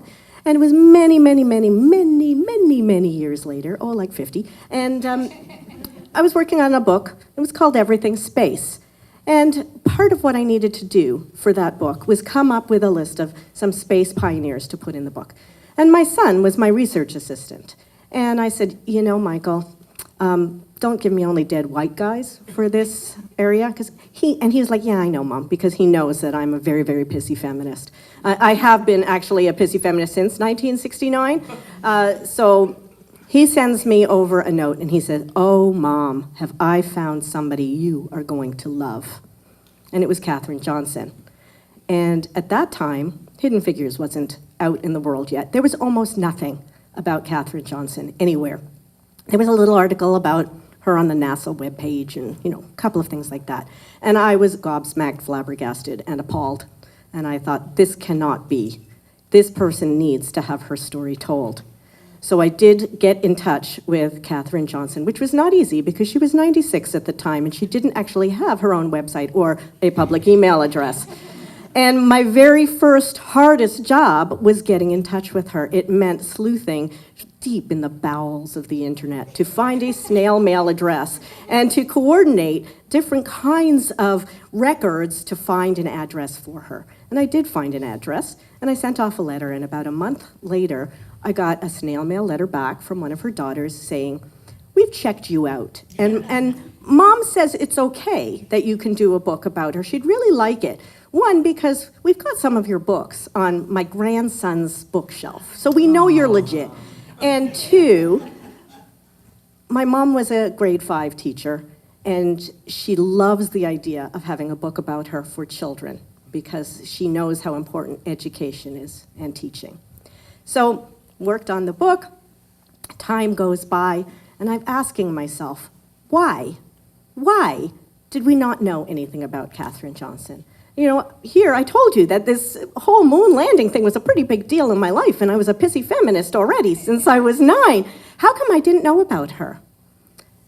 And this brings us back to why we are all here and what is so important about literacy and about reading and writing. Because this book, my book, Dow's book, and Margot Shetterly's book, Hidden Figures, would not exist without us. And what do we share? The three of us, Margot, Dow, and me, and Christy, and Susan, and Deb, and Jessica, and really, most of the people in this room. We're women. And when you have literacy and the ability to write, that means you get to tell your own story.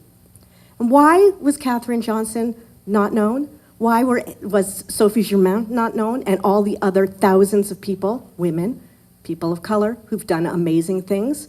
Because people write about the people and the things that interest them. So if white men are in charge of writing, the books and making the movies and telling the stories, with no insult to white men, they're going to tell the stories that interest them. And we're all interested in ourselves. We tend to tell stories about people like ourselves.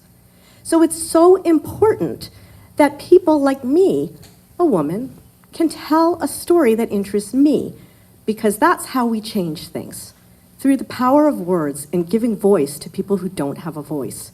So it's really important for all of us. Now we've sort of turned the tide, but we have to keep doing it. It's not something that's ever going to end for us. We have to keep going and make sure that all of these wonderful stories will inspire the next generation. So thank you to all of you for giving me the chance to speak. Thanks to the public education system that taught me how to read and write. Without that, I wouldn't have had that chance. And thank you.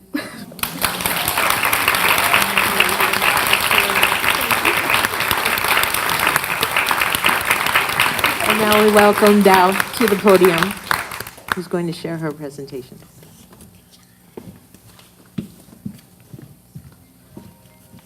Hello, everyone. I'm Dow. Ditto what Helene just said. Thank you for such a warm welcome here today. I'm so excited to be here celebrating books. I'm in such excellent company.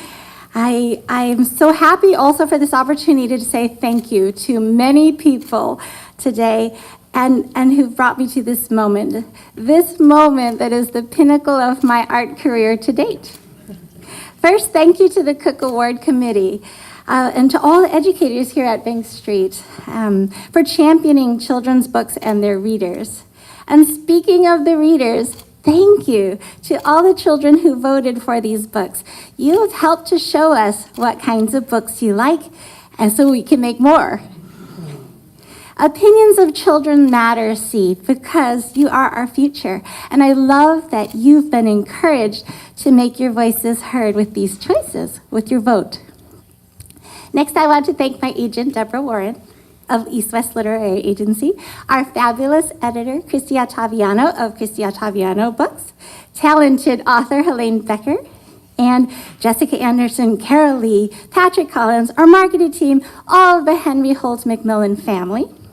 So many of us together shaped this project.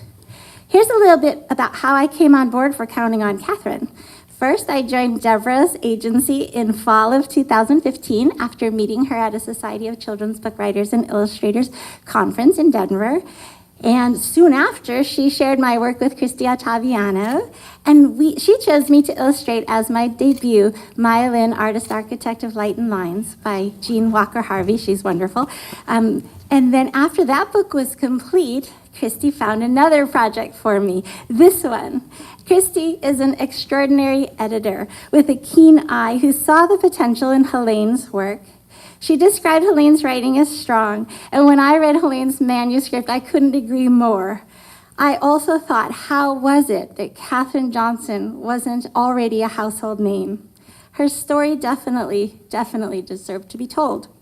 So in a heartbeat, I said yes to this wonderful project. Deborah, I can't thank you enough for connecting me with Christy and for being such a smart and hardworking advocate for my work. And Christy, thank you for giving me these opportunities and more. Your expert guidance and constant kindness make me feel so lucky to work with you. Helene Becker, I am so proud of your hard work.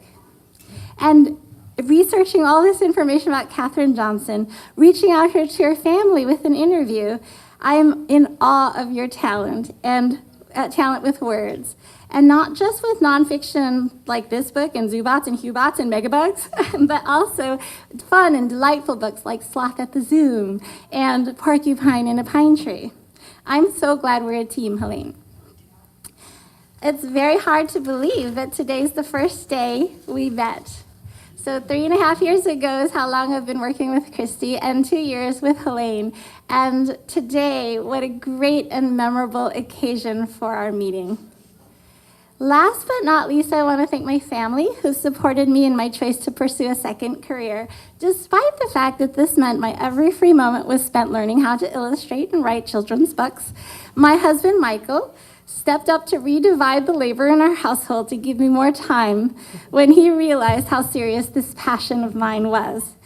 Madeline, Audrey, and Sabrina, my girls, they know that little motivates me more than the pride in your eyes when you hear of my accomplishments. My mom and dad, I wish you were here to celebrate with me today. Oh no, I'm gonna cry. Okay, before I close, I thought I'd share a few visuals from our book, which are in here on this laptop somewhere. There we go.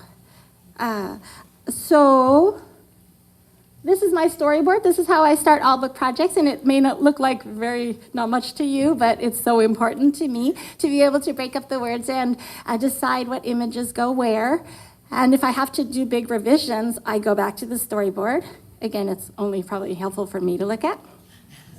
This is the page, the end pages, and I just wanted to share that I put Katherine Johnson's birth date in the top corner of the chalkboard, like some teachers will do that day.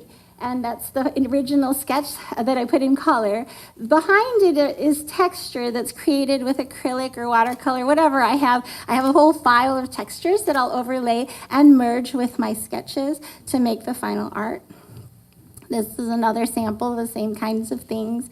And this one, I just thought I'd show you my paint splatter. That was really fun. I was very Jackson Pollock, splashing things. And then eventually that became the bits of exploded pieces from the service module. Many people ask me about all the math in the book, and as much as I'd like to take credit about being really smart about all of it, I'm not. I had a lot of help. My children's homework was a big resource. Pilfer. Here's a sampling of math that I collected and wrote out for use on the different pages of the book, so I kind of collaged them all in. My favorite quote is from Charles Dickens. He said, No one is useless in this world who can lighten its burden for another. So to all who read Katherine Johnson, Counting on Katherine, I hope you are inspired by this trailblazing and incredible woman. In an interview, she said that there were no textbooks for the work they did. They had to write them. Perhaps you too will reach far and wide and high to make contributions to society, to help people beyond our dreams. Thank you very much.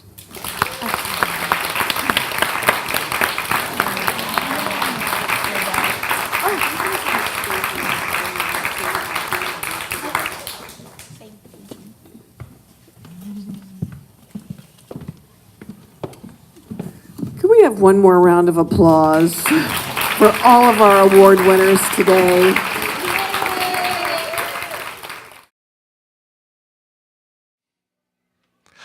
Yes, Rocco Stano here at Bank Street for the Irma Black Awards, and we saw so many authors and illustrators, but there were authors in the audience, and I found my good friend Elizabeth Levy. Yes, well, Liz, you've been busy going back into time, right? I have, and it wasn't even time travel. Yes. My newest book is called Bringing Down a President, and it's the Watergate scandal. And I worked with an historian at Jon Agee. I want kids to know this really happened. And just because also somebody said it, it's not always true. And the fact in Watergate we can be a fly on the wall to history. And instead of writing it in a regular way, we wrote it like a screenplay because my co-author and I did plays in the 1970s when Watergate was going on. So it was very exciting, even though I had to do 300 footnotes. Every quote is sourced, but it's like a play. When you're living in history, you don't know what's going to happen. So Bringing Down a President's coming out in August, and it's published by Roaring Brook. My editor was Emily Feinberg, and it really is about how uncertain history is, but also how exciting, because when it's happening, you don't know what's going to happen. And Nixon and the people around him, they didn't know they were going to jail. Very few people go into a burglary carrying money and working for the president. And that's what happened here. So what was the most interesting fact that you did not know before working on this book?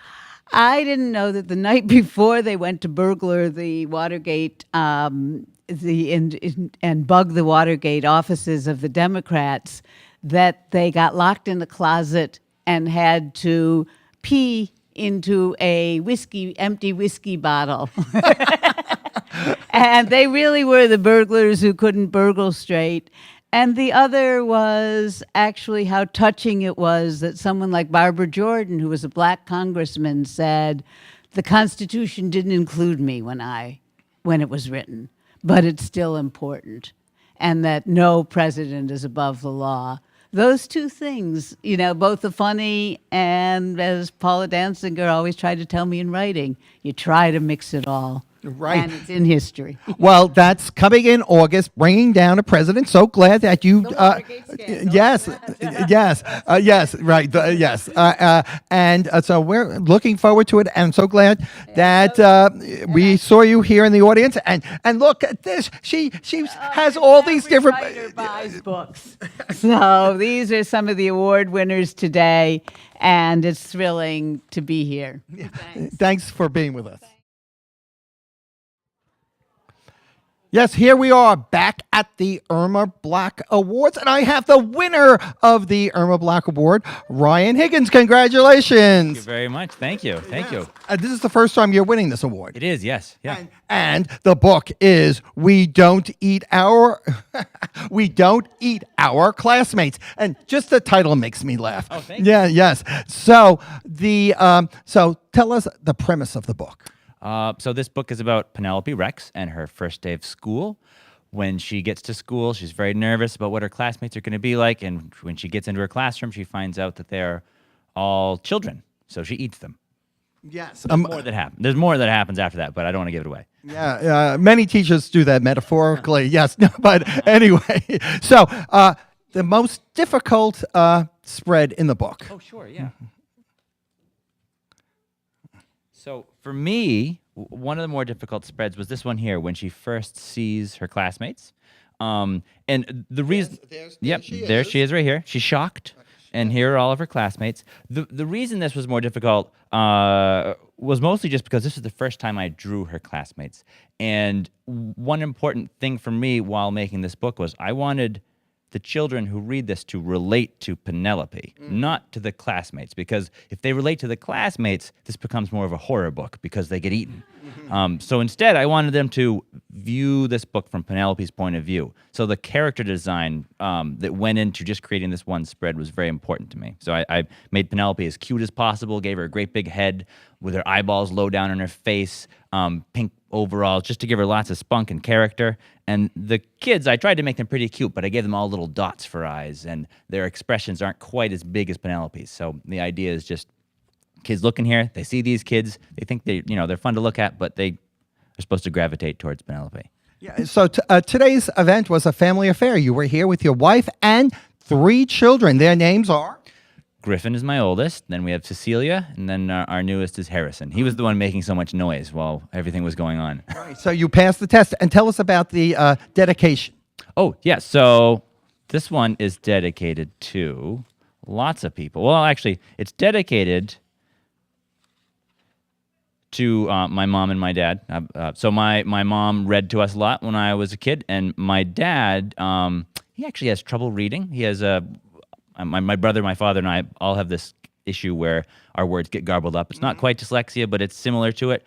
So when I was a kid, my dad didn't read to us, but he would open the books and show us the pictures and make up his own stories. And I didn't realize that at the time. I just thought they were great stories. When I went back to read the books, I found out he was making them up. And his stories were better than the originals, I thought. So I have this, just from an early age, instilled in me a love of reading from my mom and a love of coming up with stories from my dad. There's also a thank you in here. I list every kid who helped me make the book. So if you look at the beginning here, we have all these drawings from real kindergartners. And so they all get their names put in the book. So.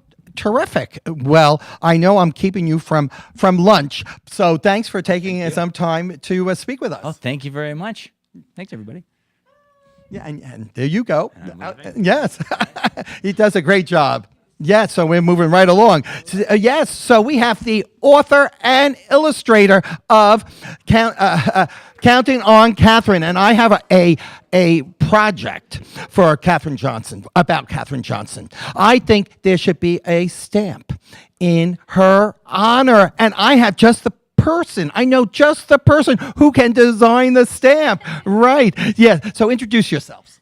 Well, I'm Helene Becker. I am the author of Counting on Katherine. And I'm Dal Pumirek, honored to be the illustrator of Counting on Katherine. And you're the winners of the Cooke Award this year. Yes, there you are. So you told us about your father. Your father was involved with the lunar landing, right? Yes, he was one of the engineers that was working on the lunar landing module. And so there's a little bit of his stuff up there. And hanging over my desk is a sign that they used when they were doing testing. And it says, test in progress, do not disturb. And it's this little chalkboard thing from NASA. Right. So the most interesting thing about Katherine Johnson that you learned by illustrating this book? Tough question. Wow, from illustrating it, well, I think it was very hard to find images of her as a young girl. So I think it's just interesting to see all the pictures that I had to dig through to get to her childhood picture, which there were very few. So that was really nice. And you were in contact with Katherine Johnson's family. Yes, I was. I had the great pleasure of speaking to Katherine on the phone, and I met both 2 of her daughters and some of her other her grandchildren and other relatives and friends at another award ceremony that was given to her. And their reaction to the book.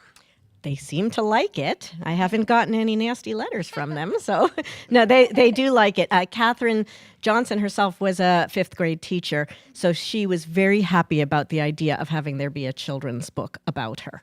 Yes. Well, thank you so much for taking some time to speak with us. Thank you. So we have one of the honor books right here, and it's Fossil by Fossil. Yes, and Sara Levine. So this is not the first time you've been here, Sara. No, I've been here another time. It's a real pleasure to be here again. Yes, and you had in your slideshow, you had a photo from 2014 that I am like in the center of the photo. And what were we doing in that photo? We were learning the bones because animals and humans have basically the same bones. And I think in that exact one, we were imagining that our phalanges went all the way down to the ground, our finger bones, and talking about what kind of animal we would be if that were the case. Yes. And so in researching this book, what was the most interesting thing you learned? You know, in researching this book, I went into it knowing that dinosaurs and humans have the same bones, basically, because I had already known that from writing Bone by Bone and from teaching the course. But I read an entire course book on dinosaurs in order to write this book because I felt like, well, my editor said, write a book on dinosaurs. I didn't know anything. So I learned a tremendous amount. So trying to pick out one. Actually, there's a fact in here that I think is cool, which is the Stegosaurus has these, the bones that extend on the Stegosaurus's back, that they might have been involved in heat regulation. I thought that was interesting. Really? And one of the things that you mentioned in your presentation were the interest in dinosaurs between boys and girls. And so boys are more interested in what type of dinosaur? Well, it's just a pattern that I've noticed that girls are a little bit more from teaching. I actually ended up teaching a dinosaur biology course in college, and talking to young adults there, I was noticing that the women were more interested in the herbivores and the men in general, it's obviously a generalization, are more interested in the carnivores. And I think we just need to be aware of that fact when designing books to appeal to both boys and girls, because the girls also, there's a lot of interest in dinosaurs with girls, but some of the books, the majority of the books that are out there are featuring the fierce predators, which is not necessarily a universal interest. So the course is The Biology of Dinosaurs? Or what was the title of the course again? Yeah, it was called The Biology of Dinosaurs. Yes. So at what college?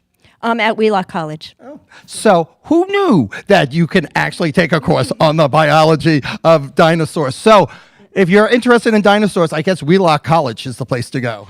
Well, unfortunately, Wheelock they've closed this past year. I was fortunate enough to teach there for 12 years, and they've merged with BU. So there are still some courses there that are associated with the Wheelock College of Education, but I'm no longer there. And as far as I know, there's no dinosaur biology, but if there were, I would be happy to come teach it.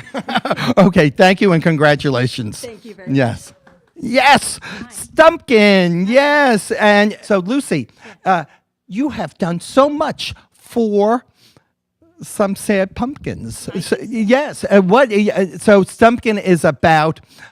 Tell us what it's about. Stumpkin is about a pumpkin who doesn't have a stem, so he doesn't look like the other pumpkins, and he keeps getting passed over day after day as Halloween approaches, and he doesn't know if he's going to get a home.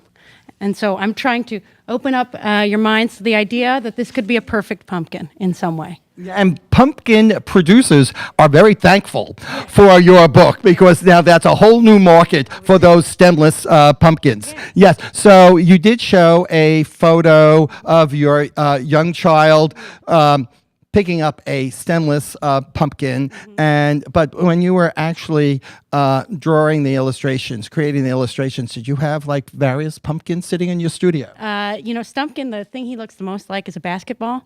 So you don't really have to have a Stumpkin present to draw him because he doesn't have any detail. But I used a lot of photo reference that I had from when we picked at that pumpkin patch. So I did have that. But I can show you from the inside, I sent this story at the bodega that's on our corner in our neighborhood. And so you can go to this very store and see how they do the pumpkin display every year. And it was very interesting because when I went back this year, they had some Stumpkins, and I photographed them, and I put the eyes up on them, and I put them up on Twitter. And those Stumpkins, they sold. I don't know if people didn't notice they didn't have a stem, but they did make their way to new homes. But so this is our neighborhood. Yeah, and your neighborhood is here in New York City? Yeah, I live in East Williamsburg. A very popular place these days. Yes, especially for pumpkins. Well, thank you so much. And your next project? My next project, the next book I have coming out is Truman, written by Gene Reedy, and it comes out July 7th. So is it about It's about a tortoise. A tortoise. And it's Yes. in the city, so look for it. Okay, so how did he get his name Truman? Or is that a spoiler? Well, I thought it was the president, and now I think it might be Capote, but I haven't asked. Isn't that weird? So we'll find out. Yes, so we can't wait. That is it. So yes, thank you so much. And another picture book biography. Here we are. Yes, congratulations on your honor, Cheryl and Barbara, both of you, the illustrator and the author. Come on a little closer. Nothing stopped Sophie. Sophie who? Sophie Germain. She is a French mathematician, self-taught from the French Revolution times. So, did you know about Sophie this whole time? My husband's a math teacher, and he was telling me about her one day, and I thought, oh, that's a very good story. She studied patterns in vibration, and that's information that we need to build skyscrapers and bridges and all kinds of things. Yes. And so I've asked this question to some other people. The most interesting thing you learned about Sophie? What I thought was very interesting is this question was out there about how vibration would move through surfaces. It was so important at the time that Napoleon had offered a very big prize for it, but only Sophie was the person brave enough to go forward and pursue the problem. All the other mathematicians thought it was impossible. And the prize was? Money. Do you know how? I don't know. Money and a medal. Well, we'll have to research that. And so, Barbara, the most challenging thing to depict in the book? Well, this wasn't a straight narrative book. I mean, it could have been a straight narrative. And if it had been that, it would have been Sophie sitting at a desk working, like from the time of a child and growing older, slowly growing older. So I took a conceptual approach to this. And I thought that I would have the numbers kind of get involved as actual characters in the story. And I was very influenced by the work of Robert Indiana and his very large numbers that appear in his sculptures. So I incorporated that into some of the illustrations and the text. And I did a lot of collage work. There was a challenging passage where Sophie was kind of going to college almost as a sort of like a mail-in On her own, by student mail. by mail. And so I wanted to show all of those letters and envelopes and things going back and forth. And it was quite a challenge to try to find a way to illustrate that. So I did a collage of all of these letters and problems and things in books. And Sophie kind of like over an image of Sophie sitting at a desk and writing. So a lot of collage, a lot of fun. It was really great.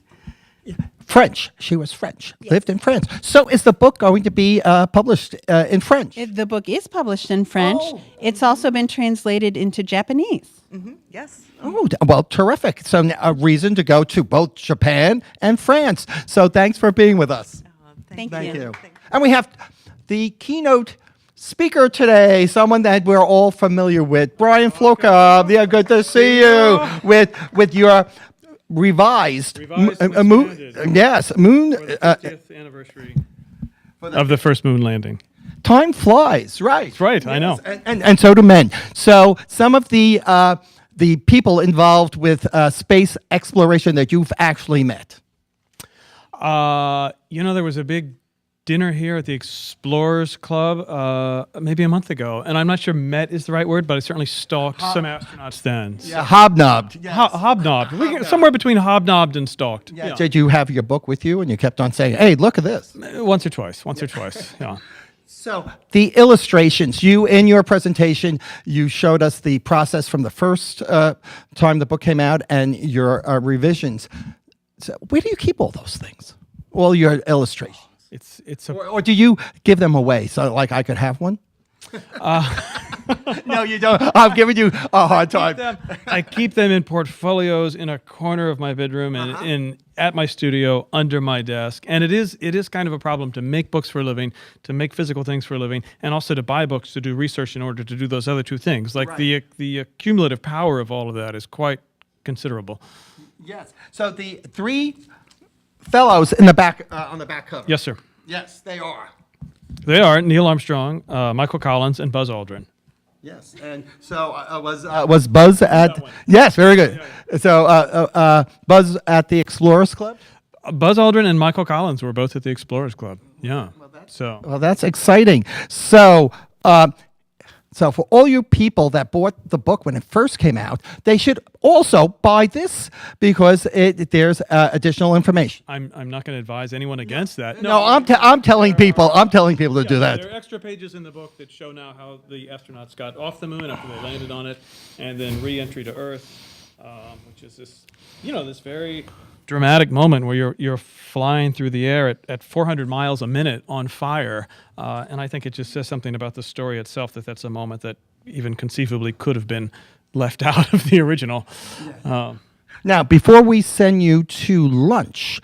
Yes, we're going to turn this around, and there are some stickers. There is at least 2 stickers. So, what are those two stickers? Well, when the book first came out, it was a New York Times Best Illustrated book and a Cybert Honor book, which is a great honor. So, yes, well, congratulations. And what are you working on now?